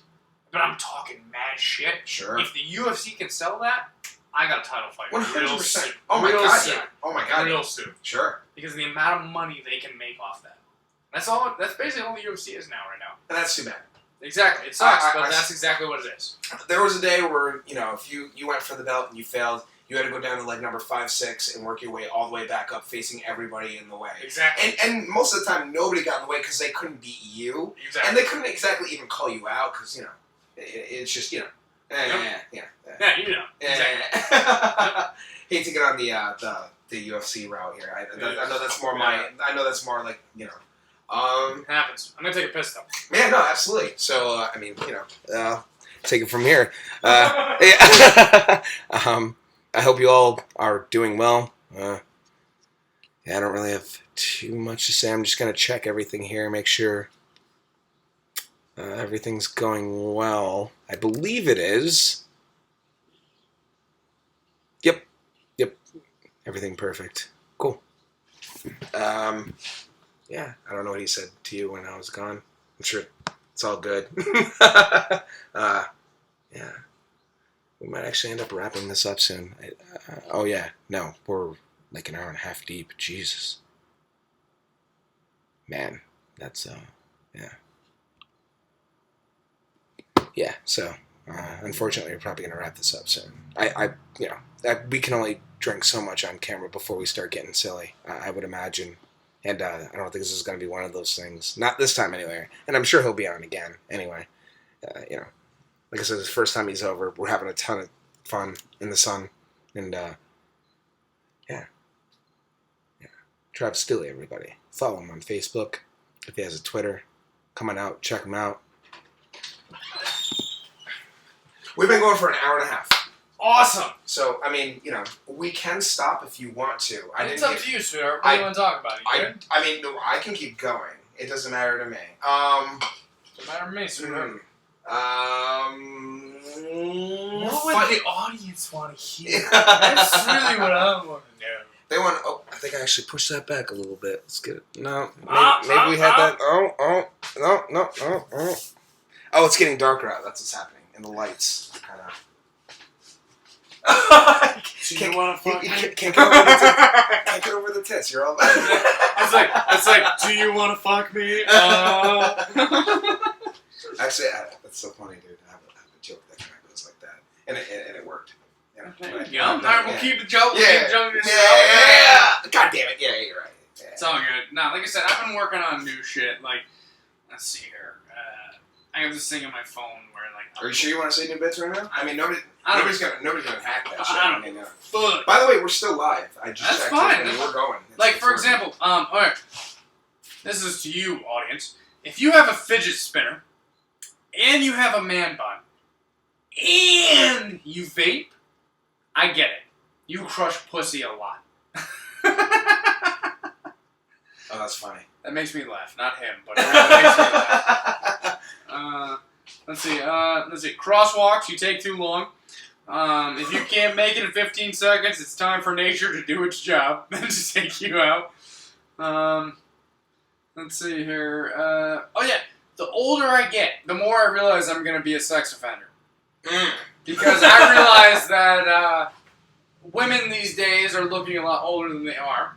Sure. And so I'm going to hit on someone, and next thing you know, they're going to be 17 and not, 23. My bad, ladies. Let's see what else. This is getting creepy. Let's see. And that's Las Vegas, so let's not talk about that. That was a bad time. How long were you in Vegas? I was in Vegas for like a week and a half. What? Yeah, dude. It was fucking brutal. Brutal? It was great, but it was brutal. Brutal? The first 4 days, I didn't sleep. I literally slept for 2 hours into the first 4 days. Oh, were you partying? Oh, yeah. Nice, going dude. nuts. There was a little bit of blow, a little bit of alcohol. Fucking whatever you guys want to do, it was there. Sure. Exactly. I mean, you were up all night. Pretty much. Yeah. Almost got married. Yeah, that was... Really? Yeah, I met a girl that night at the Tiesto show. And she didn't speak English, nothing like that. Whoa. And I was like, just dancing and shit. Next thing you know, it was literally her and me. And I was like, let's do this. And we're walking out the Hard Rock, and there's like a little chapel right there. And next thing you know, we both look at it, and we're like, yeah, let's fucking do this. This would be great. So we walk in the chapel, and nobody was there. Thank God. Like, there was no one standing there to, like, do this. Because otherwise, I would have been like, let's fucking do this. It's going to be great. Because I was that fucking hammered. Jeez. But we didn't do that. But then, like, fast forward a couple days later, I was training with, like, Randy Couture and Frank Trigg and all that stuff. Training with? Yep. Literally What do got, you mean? like, rolling and just got the shit kicked out of me, basically, by Trigg and... Like jits? Jiu-jitsu, boxing, all that stuff. Yeah. Oh. Yep. What? I rolled the Couture for a couple days. That was... Oh, did you go to Extreme Couture? Yep. Oh, nice, dude. I'm sorry. I didn't, No, it's It's awesome. I should have. Got the fuck kicked out of me, because he was training for a Machida fight that day. So that's why... Was Forrest there? Forrest, I didn't see Forrest. Okay. I saw Trigg, but I saw Trigg and I saw Couture that day. Basically. Cool. Yeah. Dude, Couture's not even, like, always there. You know? Yeah, no. Funny enough. That's crazy. It was like, we were training for class, but I was like, alright, I'm so fucked up. Because I was literally fucked up from like 4 days of partying. So I was like, I'm going to sit on the treadmill or on the bike, and I'm just going to sweat this out before class. Next thing you know, the bike next to me starts going. I was like, whatever. So I look next to me, and it's fucking Randy. And I was like, oh, shit. All right. Randy Couture. So we started talking. We're talking for like 20 minutes. And next thing you know, he's like, you want to roll before we get out of here? I was like, oh, yeah. I'd fucking love to. How was that? Dude, he's a fucking monster. He's... Oh, yeah. I love that guy. Oh, yeah, dude. He's straight up... I love that guy. Dude, it was Monster. one of those, like... the worst. It was one of those, like... You know how as your first day as a white belt, you hate when people slam your head in the mat? Sure. And spin around you? Sure. That's what he did to me. I And mean, I was like, I'm not even sure. a white belt. And Yeah. he's fucking slamming my head and spinning around me. I mean, he should have known everything. From what I hear, he's like everywhere. Oh, yeah. You can't even stop him. him. He was a fucking Yeah. monster. Yeah. I mean, in every position, I hear he's like on top of everything. Yeah. Dude, Yeah. he was a fucking monster. That's He was fun, but fantastic. he was a monster. Now, is he taller than you? Is he bigger than you? Give or take, he was probably like 3 or 4 inches tall. Oh, okay. Yep. Strong as hell. Oh, monster. Way too strong. Like I said, he was cutting for 205. Oh. And it was just like, Jesus Christ, dude. Way too strong. Because I was walking around like probably 160. Oh my god, dude. And he was like, yeah. I was like walking around like 160 because I was fighting at 145 at the time. Sure. So I was walking around like 160. He's walking around like 220 and just a fucking monster, dude. God. Like, just slamming me in there. Oh yeah, dude. It's fucking brutal. Like, hold on, let's see here. Facebook, Travis Steele.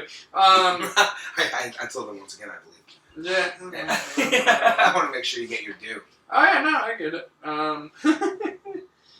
Let's see here. Photos of you, albums, and then albums and profile pictures. There we go. Let's see here. A couple randoms.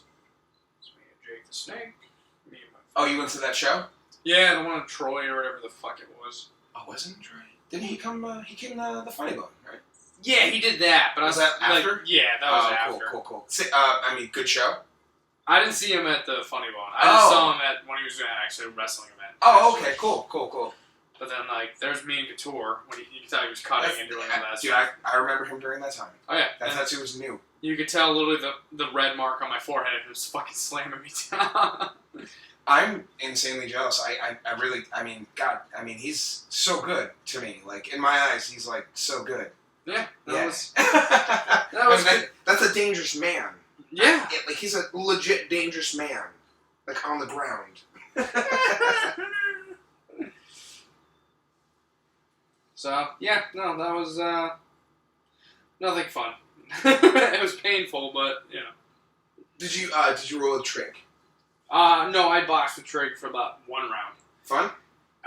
Fun was an understatement. He beat the living shit out of me. No shit. Like, it was one of those, like, he's just standing there, and, like, his girlfriend broke up with him, like, a week before, so he was fucking pissed.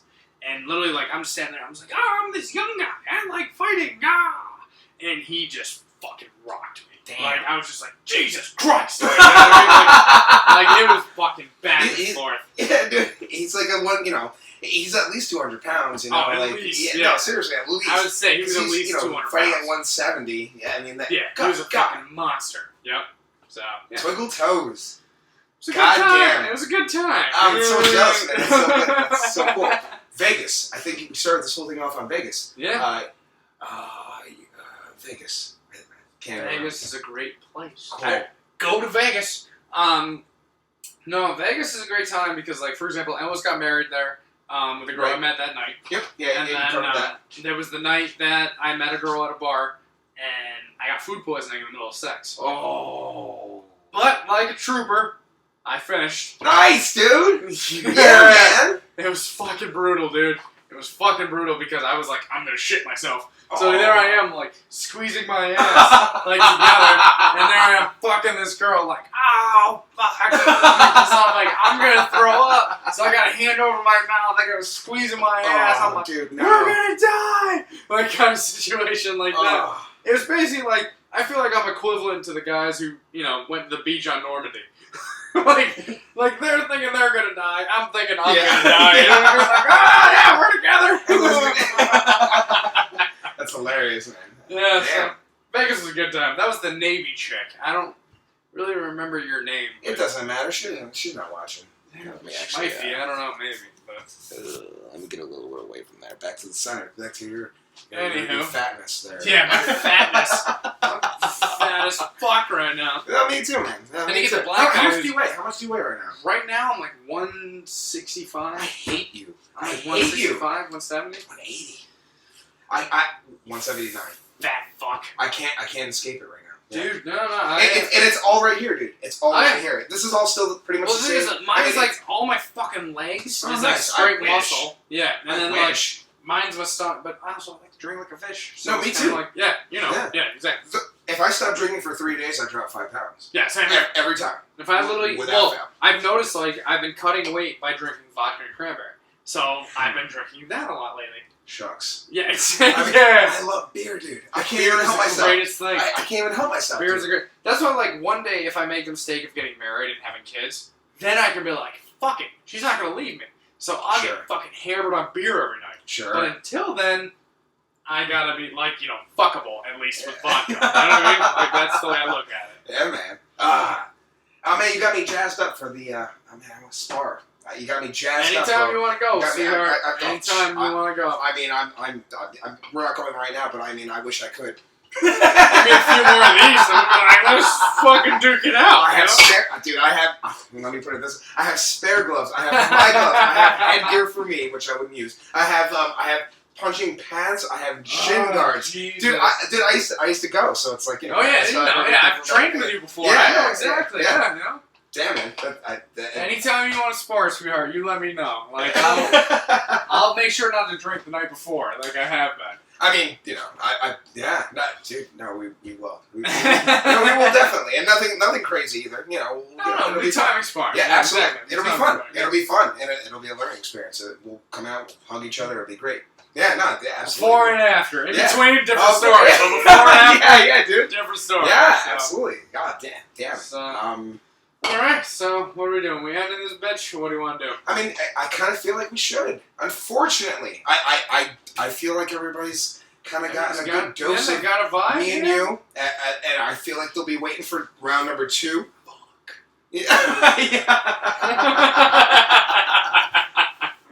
And you said you, unfortunately, you don't have anything coming up right now. You're just kind of hanging out. I got a couple little shows, but cool. nothing major. Like, summertime's dead for comedy, so it's kind of like, whenever you talk to me in the fall, different story. I'll probably have 20 shows in the next 4 days, so it's kind of like, different story. But right now, summertime's kind of eh.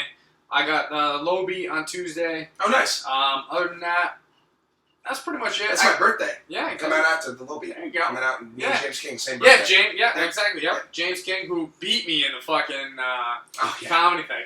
I But mean, that was a different story. Now, It's not like him and I went head to head. No, you did not, and I wish you No. guys kind of did. Yeah. Because I feel you would have come out in the long run. Yeah. You were on stage way longer than he was. You Right. really have to dig down deep to keep up James with you. literally, I love James to death. I'm not bashing him. Not at James all. Yeah. literally came out the last fucking spot. Like, that is the best. That's literally number 30 in the Royal Rumble. Sure, Like, yeah. you literally came out, all these guys are beating the shit out of themselves. Yep. You came out at the last possible spot. And I knew for a fact, as soon as, we got to, number 7, number 8 spot, and James hasn't been announced yet, I'm like, I'm going to lose. Like, I'm going to lose to James. Sure. Because of the fact... We all already knew that. Yeah, exactly. Yeah. I was like, James is going to come out, and he's going to come fucking firing. Yep. And he came out like a bat out of hell. Dude, he was gung-ho. And he was fucking killing. He was, yeah. I mean, yeah. he walked away before they even laughed sometimes. Exactly. I was like, God damn, James, what are you doing? And he knew. So, James, like I said, and James even told me, flat out, it was literally, if he came out first and I came out 10th, would have been the same exact thing that happened. I would have loved to have seen it. Exactly. Honestly, yeah. So it was one of those things, I came out in the first round, and I was literally Shawn Michaels of 07.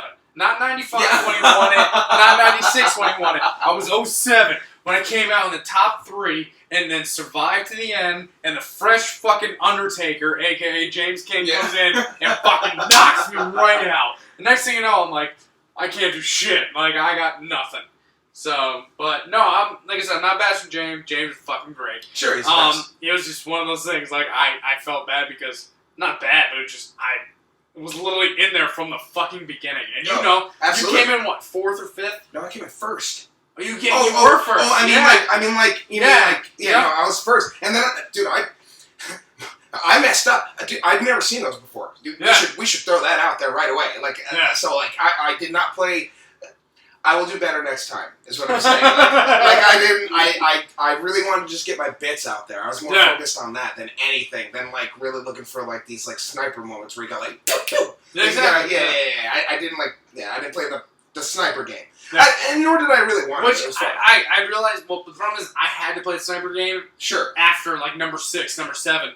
It was I one don't of those blame things you. like No, I don't blame you, dude. I felt bad for you after a while. I was like, God damn. I was up there for an hour and 45 at least. And it was literally one of those things like, fuck it, I have jokes, but I'm just going to roast the other comics. Because that's all I was doing, and it was getting laughs. So I was like, alright, I'm saving my actual jokes towards the end. Sure. And the next thing you know, I'm like thinking, I have maybe 5 jokes left that I haven't said, besides like stories and shit. Sure. But I have like 5 or 6 jokes that I haven't said, and then James comes out, and I'm like, fuck! Yep. I'm like, James has got a fresh, like, moment right off the top of my head. I was like, James is gonna fucking win this thing. I was like, I knew after like 6 or 7 when James wasn't announced yet. I was like, he's gonna win this. Sure. I was like, I knew for a fact.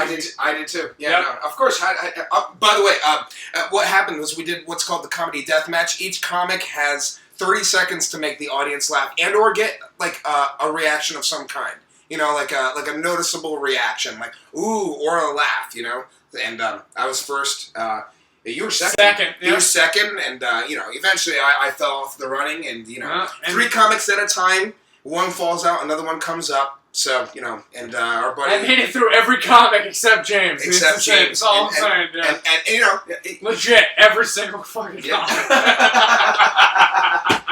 Yeah, man, you did well. I was like, damn, dude, you just did. It was just you did a set. Oh yeah, no, I did more than a set. I think I've heard all your jokes and then some, and some of your on the fly stuff. Oh yeah, well, you were crisp though. You were doing fine. The thing is, I noticed like with the on the fly stuff was like I went into full on roast mode at that point. I was like, okay, pay attention to what the next 2 people are saying. For example, saying what you were saying, absolutely, and then what the next person was saying.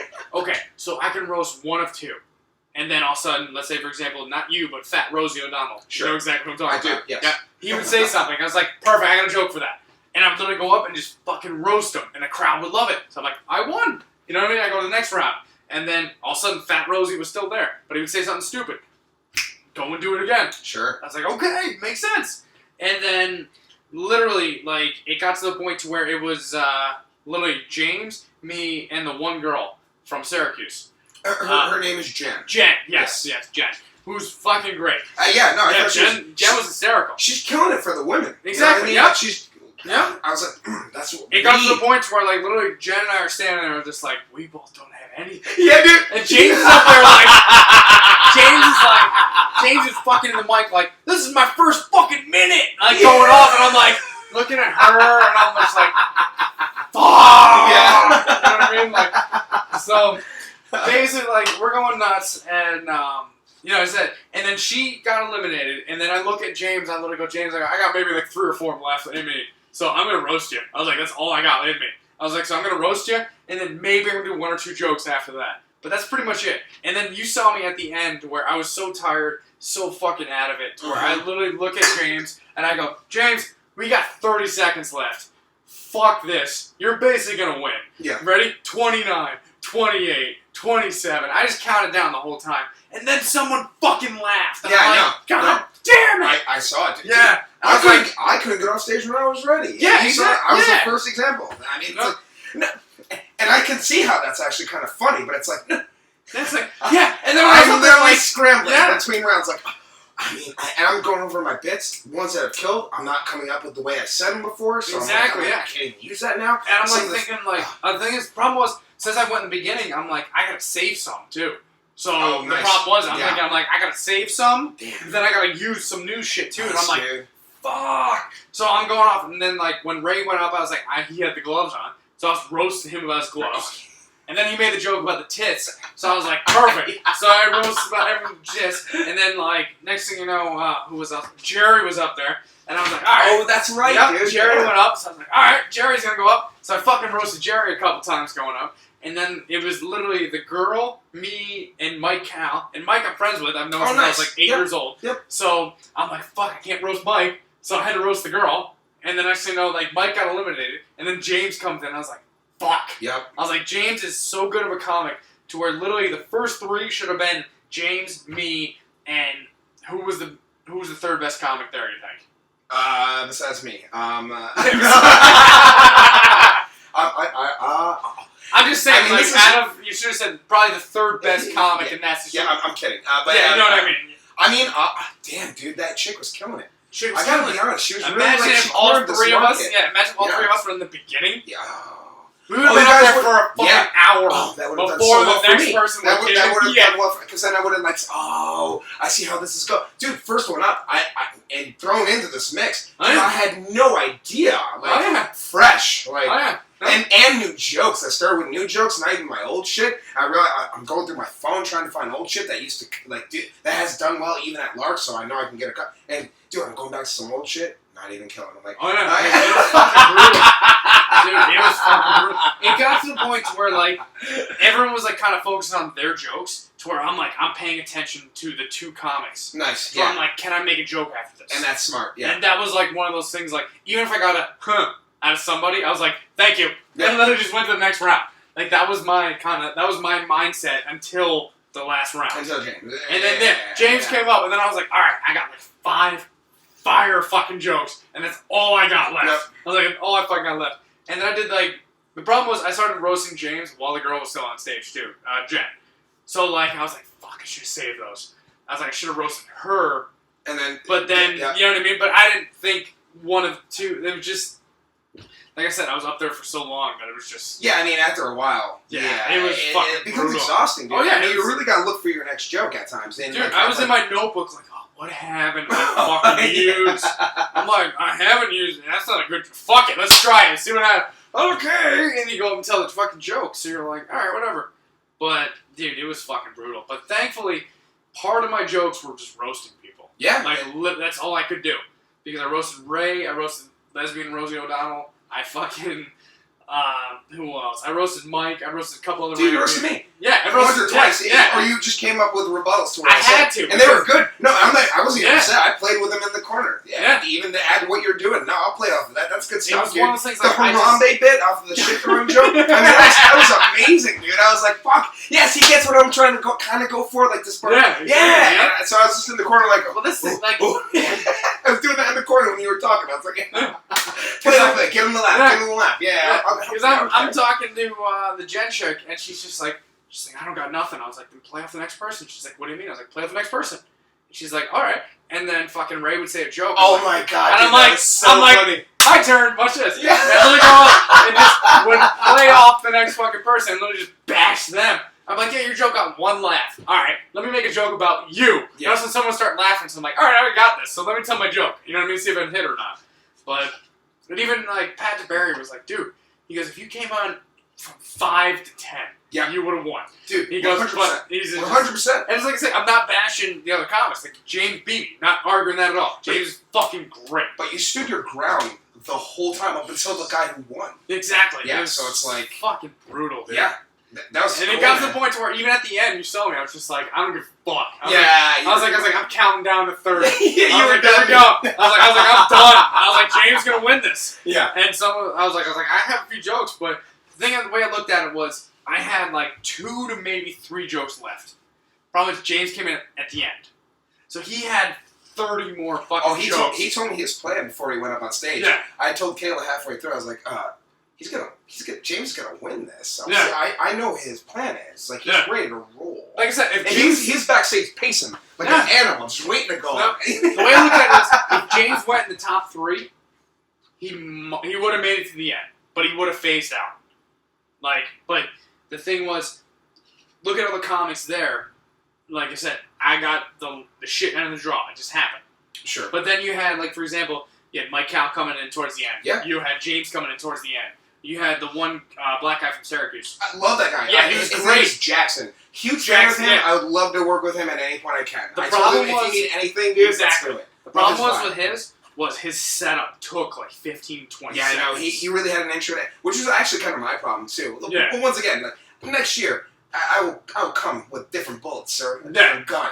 But yeah, no, that's he really had he had to have intros to his bits. Yeah, he had the intro. Yeah. That's why look at this competition. I was like, I got one-liners out the ass. Yeah, so I was like, this is good. I was like, I'm good. And the thing is, like I said, any other spot besides the spot I fucking went in, I probably would have won it. Probably, yeah. No, definitely. So, like I said, I'm not bashing James. James fucking beat me. He's a great fucking comic. He was ready to roll. I'm serious, he was ready to roll. Like, but the thing 4 is, hours. he literally got the last fucking spot. I was like, God damn it, He was James. gung-ho about that for a week and a half, dude. Yeah. Like, no, 3 weeks. He was telling me, like, I'm writing. And I was like, damn. Yeah. What? He literally had the last spot. He's like, you fucking asshole. Like, I love you to death, but you fucking asshole. So he comes up on stage, right, and I two-sweet him. And the girl next to me, Jennifer, was like, what the fuck was that? And I was like, you just don't understand what two-sweet is. And she's like, did you guys like friends? I go, we're more than friends. I go, we're super click friends. And like, she was like, I don't get it. I was like, no, we're too sweet each other. That means we're friends. She's like, so that's kind of gay. And I was like, no, you're gay. And I said to her on stage, that's when I go walk right up to do my fucking joke. I was like, you don't understand. That's hilarious. I saw that too. That's hilarious. Yeah, she had that argument. I literally go, James, I was like, bam! And then all of a sudden she was just like, fuck. I was like, don't worry about it. Yeah, that was fun, dude. And like, even Terrence showed up at some point. Exactly. Yeah. No, it was cool. Yeah, Terrence Green was there. Jared Diamond was there. Who else? There's Jackson, Jen, Lesbian Rosie O'Donnell. Yeah. Mike Cal. I think that was it. There's other people too.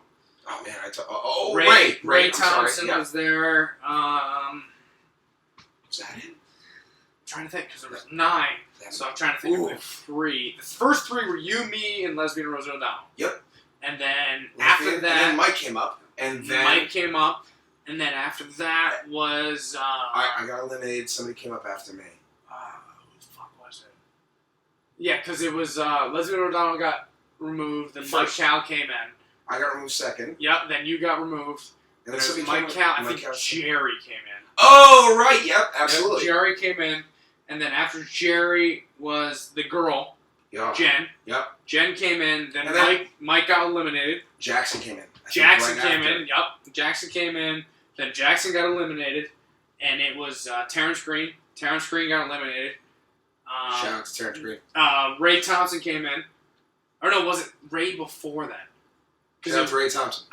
Ray Thompson. Yeah, you know Ray. Yep, I remember it was either Ray then Terrence or Terrence then Ray, whatever it was. Yeah, I mean they both got eliminated. Yep, they both got eliminated. So then all of a sudden the last person, I feel like there's somebody else that I'm missing. I do too. Fuck, what am I missing? Oh my god. I'm trying to think of the 9. Alright, so we gotta go through this now. So first 3. This is 9 comics total. So it's you, me, and Lesbian Rosie O'Donnell. Yeah. Then Mike Cal. Mike. Then Jared. Jackson. Sorry, Jackson. Oh no, you're probably right. Yep. It doesn't matter. We'll go. So Jackson, Jerry, Terrence Green, Jen. Then one more.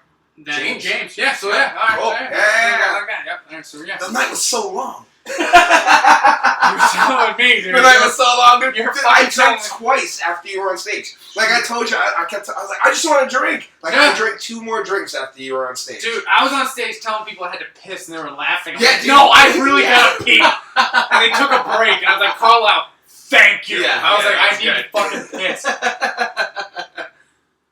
Dude, that was, like I said, the competition was fun, but it was fucking brutal. It was a good time, man. Like I said, any other position I would have been fucking great in. But it was just being up there with the first 3, trying to figure it out, and I was just like, fuck. Yeah. And the thing is, Lesbian Rosie O'Donnell was kind of hitting in the beginning. Yeah. Kind of was. And all of a sudden, and then trailed off. Like I was saying, it was probably I'd say 10 minutes between us 3 in the beginning. Oh, I can't even tell you. Yeah. I mean, I was literally scrambling the whole time, kind of going through my joke. I should have done some. I didn't even do some of my main jokes that I should have probably done just to stay up on stage just to try to get a reaction. The big thing was you notice with my sets, half the time I was just trying to get a reaction. Sure, yeah, absolutely. Because even I was just one person laughing and people would laugh. Yeah, I'm like, thank you. I did, and exactly. I'm so insecure. I'm looking at Carla. I'm like, hey, is that making? Listen, one person laughed. Does that even fucking matter? Yeah. Well, do they matter? One of the judges came up after me. He goes, dude, you fucking killed. And I was like, thanks. He goes, there were some jokes that I was dying at that I had to move you on. He goes, I didn't care if people weren't laughing at. Nice. He goes, you were fucking great. And I was like, thanks. I don't fucking know. Yeah. And it turns out one of the judges I worked with, and I was just like, oh, this is going to be awkward tomorrow. And I see him the next day, and I was just like, hey. I was like, I'm not talking to you. Hey, kind of situation. But, no, like I said, the competition was fun. Like, I had a blast. So, but it was just luck of the draw kind of situation. Yeah. Like I said, it's a Royal Rumble. It's literally like... Yeah, absolutely, dude. Royal Rumble, exactly what it was. James had luck to spot. He came out at 30. Yes, like, he did. I love the kid to death. He came So out. we'll see Lawson at 30. Came out at 30. Exactly what it was. And like, I'm just like thinking, I was like, my mindset would have been the same exact thing if I came out at 30 and he came out at 1.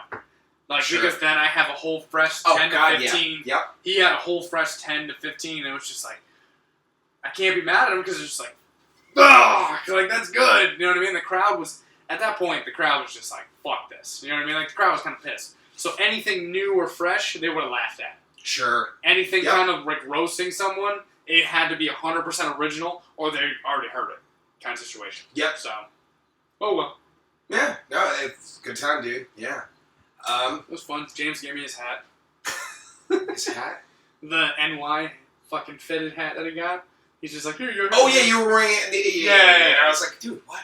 Yeah, I'm just like, I'm not a hat guy. But hair done in. yeah, I got. You can't. There's got people my that hair do that. done. Yeah, No, there's people that do yeah, that. They do get the their hair, done. and then also they put the hat Yeah. kind of on top of it. I was like, no, I don't do that shit. Man, push the hat. I as a black person, now as a white person, pull the hair back, put the hat backwards if you need to, or Yeah, you know, exactly. Yeah, I've seen it. I've seen you guys. I don't do that shit, but you know, yeah.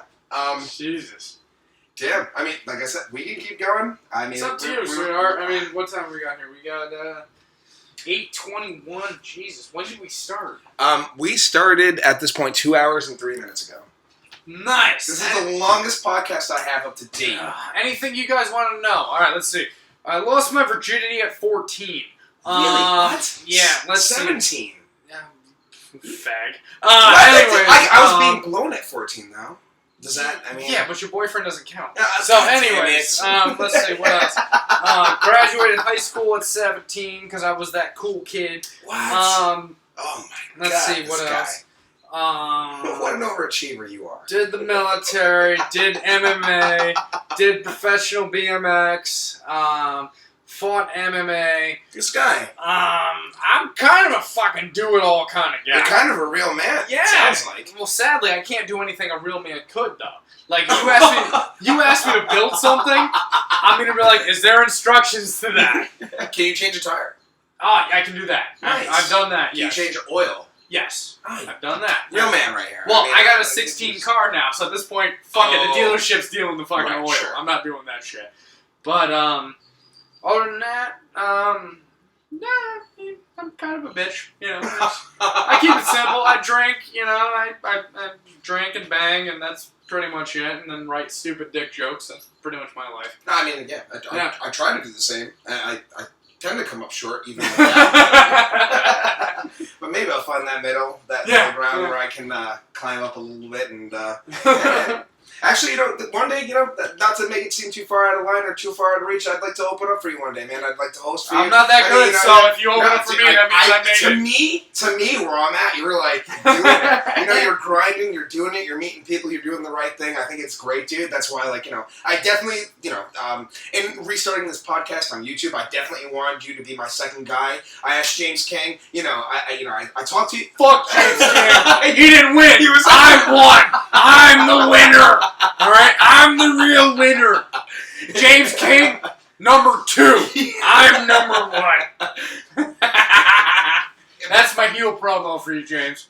Anyways. But yeah, no, and talking to James King, he said you're a good brother. So. I love James. James, good people. So. Yeah, he's been on my podcast now twice. One of which you can see, the other one's gone in the dust. I got lost in the interwebs at some point or another. But the internet is a fickle bitch. Yeah, it's a fickle bitch. I mean, there's no even guarantee that this will, you know, continue to stay. This is the new channel, but yeah, no. I just find my porn on the internet. After that, I'm good. So. Porn's rough, man. I feel like I'm up to date. The thing is, like, porn is like, I talk about it like as a bit, but it's true. Because, like, I need porn to be interesting now. Sure, me too. Like, for example, I can't just be like, oh, there's a girl jerking off on a couch. Sure. It's like, no, I need to, like, actually have, like, the horny housewife. Sure. Or, like, you know, the mom that's like, I'm alone, you know what I mean? I want a backstory to my porn. Like, I can't... Sure! Like, no, you know at this point in your age, you've never walked into a house to where a girl's just going at it. And you're just like, okay, we're going to have sex. No, that never fucking happens. Yeah, no, there's a beginning, there's a middle, and there's an end. Exactly. Yeah, for sure. You want the, I'm here to fix something. And hey, here's like, your pizza. Exactly. Yeah, exactly. I mean, I'm with that too. Yeah, or like, you know. And then, like, the horny housewife The naughty is like, stepsister. Exactly. I mean, that's a little crazy, but I mean, what are you going to do? If it happens, it happens. Or like, you know, mother-daughter with their boyfriend, you know. The way divorce is going anyway, it's just going to be an ex-stepsister anyway, so you're fine. Exactly. Like, I want my porn to be interesting. Sure. Like, for example, I want my cable guy to actually be a believable cable guy. Yeah, like, you know what I mean? Yeah, exactly. Like, I don't want some guy who's fucking jacked. Like, you know, the 6'6", does 1,000 crunches every morning, goes to the gym, but, you know, does cable on the side. You know what I mean? You're like, fuck you. No, you don't. Yeah, you don't fucking do any of that, you bullshit. You know what I mean? The normal UPS guy is a fat, overweight guy. I know, you that guy. I have friends. Yeah, exactly. Yeah, I know that guy. Yeah. I got guys who work for the mailman, so exactly. They're not in shape. Yeah, you know exactly how it is. So, for me, porn has to be believable. Sure. Because I'm like I said, I'm at the age to where now I'm like, okay, that could happen. Sure. Not like, oh, yeah, I'm not like, oh, there's two girls, like, maybe they're just going to hang out and bang each other. No, girls don't do that. No, they don't. Exactly. In fact, they don't even want you there most of the time. Gotta be honest. Exactly. They'd rather be without you. Exactly. They don't want a random dude showing up like, hey, ladies. Hey, ladies. See this dick? Yeah. See how horny I am? I have your UPS package. Let me spin it 3 ways. Here's you know your what I mean? pizza with sausage. Yeah, exactly. That doesn't fucking happen. So, like, I want believable porn. That's what if you give me a believable porn, I'll go in 30 seconds. Let me ask you a question. What do you think about the casting couch? Casting couch is a great thing. Great thing.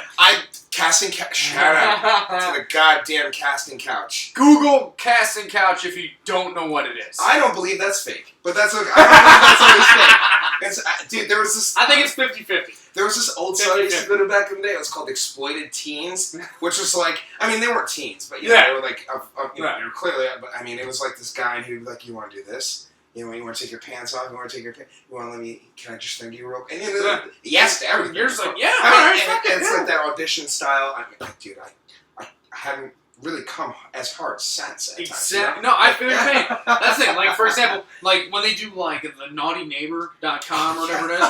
For example, I had a legit. I'm not gonna say names, but I had a legit neighbor, like across the street, nice, from my parents' house, who was hardcore, like wanting to fuck me. Nice. The problem is, I didn't realize it. I was like, this shit doesn't happen. You know, I was one of those like, this doesn't happen. So I was like, she's not hitting on me. You know what I mean? I was like, yeah, exactly. Yeah. I'm trying to write a bit about that concept. Yeah, exactly. Right now, yeah, actually, you're sitting there, you're just like, this doesn't happen. This isn't real life. This doesn't happen. And it's called Free Pussy. Yeah, exactly. It's called Free Pussy. That I'm writing. It has a title. Yeah. It doesn't happen. One night she was like texting me and all this stuff, and I was just like, she's funny. She's just fucking with me.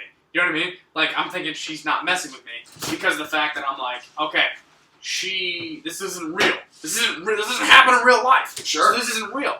And then turns out, 3 weeks later, she's like, full on, like, ready to fuck me. And I'm like, holy shit, this happens! And I was like, these scripts are real! You know what I mean? Stuff like that. And I was just like, god damn.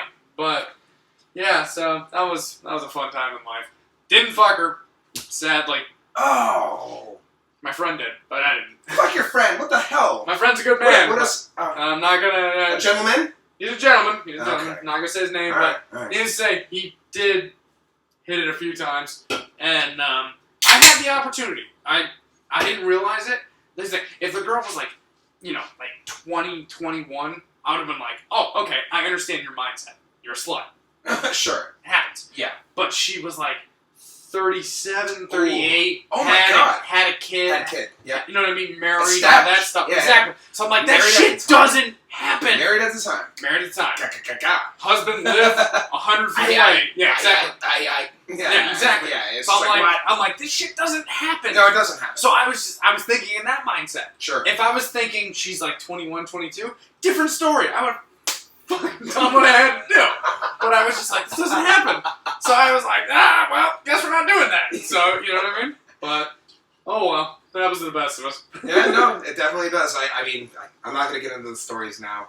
We're going to wrap this up. Yeah, we're going to wrap this up. This seems like a good point. This seems like a good point right here to wrap this up before we really start. Yes, it does, good sir. Yes, Dude, it thank does. you so much. Seriously, at any point when you want to do this podcast again, I mean, I'm going to ask you. Yeah, absolutely. This is fun as hell. We're having, dude. I'll bring some friends on that you know. I don't even mind. Yeah, whatever. No, we'll do it. For me. Yeah, absolutely. And thanks again, dude. As always. For your time. And, as always, buddy. Keep killing it out there, dude. And like I said, I'm not killing, but I'm trying. I mean, you're doing well in my eyes, man. You're definitely you're in a position I'd like to be in at some point in my time. Give it time. We'll get there. Yeah. We'll get there. All comics, we'll get there. Cool, man. Depends on when. So, cool. Depends on when. Awesome, dude. Where can people reach you? Basically my Facebook or my Instagram, Travis Steely, Stealey. Steel. No. Steel. No. It's spelled differently. There's 2 Travis Steelys in the world. And I have a bit about this, but it's 100% true. There's 2 Travis Steelys in the world. There's one Travis Steely, which is me. And then there's the other one, who lives out on the West Coast, who's a fat fuck. And he's like probably in his 30s, 40s, and he's got a gap in his teeth and shit like that. So one night he added me on Facebook. And I was like, awesome, the other Travis Steely. We're going to be great friends. Nice. But then I realized if he liked something of mine, that means Travis Steely liked Travis Steely's post. I'm that douchebag. I can't fucking do that. Yeah. So I was like, all right, I got to think of a way to delete him. So I got hammered one night, and I started messaging him. And I was like, listen, hey man, I saw your pictures and stuff. I just want you to know, so when did you settle for a 3 of a wife? Because I started thinking this was future Travis.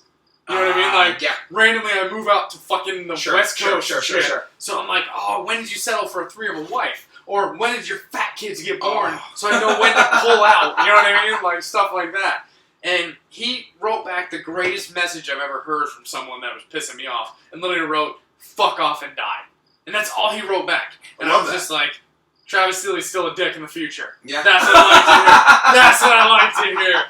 So, I think that's almost a beautiful note to close on. Yeah. I mean, go nuts, keep dude. trying to close.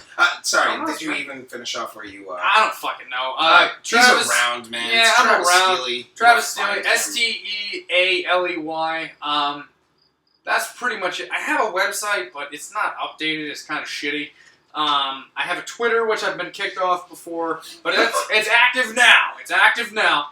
I have an Instagram, which, if you're not hot, I'm probably not going to like your photos. Let's see, what else? I have a Facebook, which I post stupidly shit on there, and all my tour dates. So, I say tour like I'm famous, but I'm not. I mean, but you know what I mean. Tour dates? Yeah. Exactly. I have dates in the area.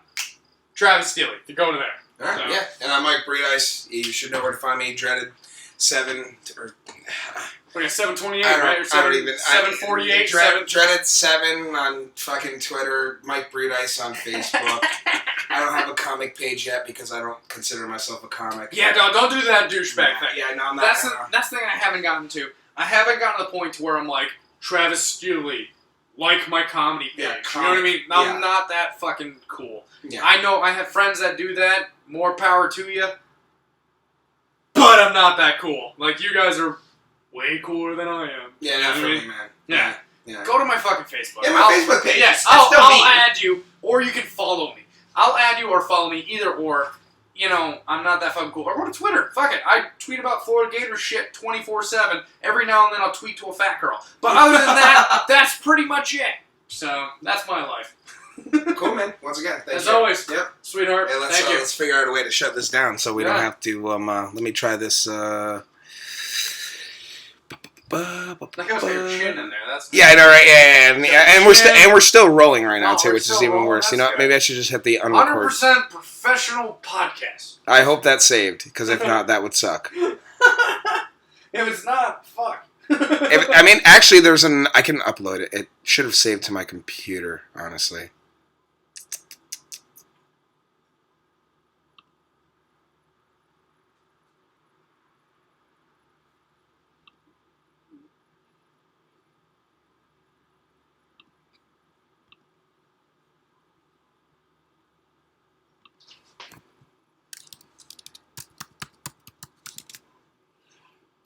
Cool. I mean, hopefully it's saved.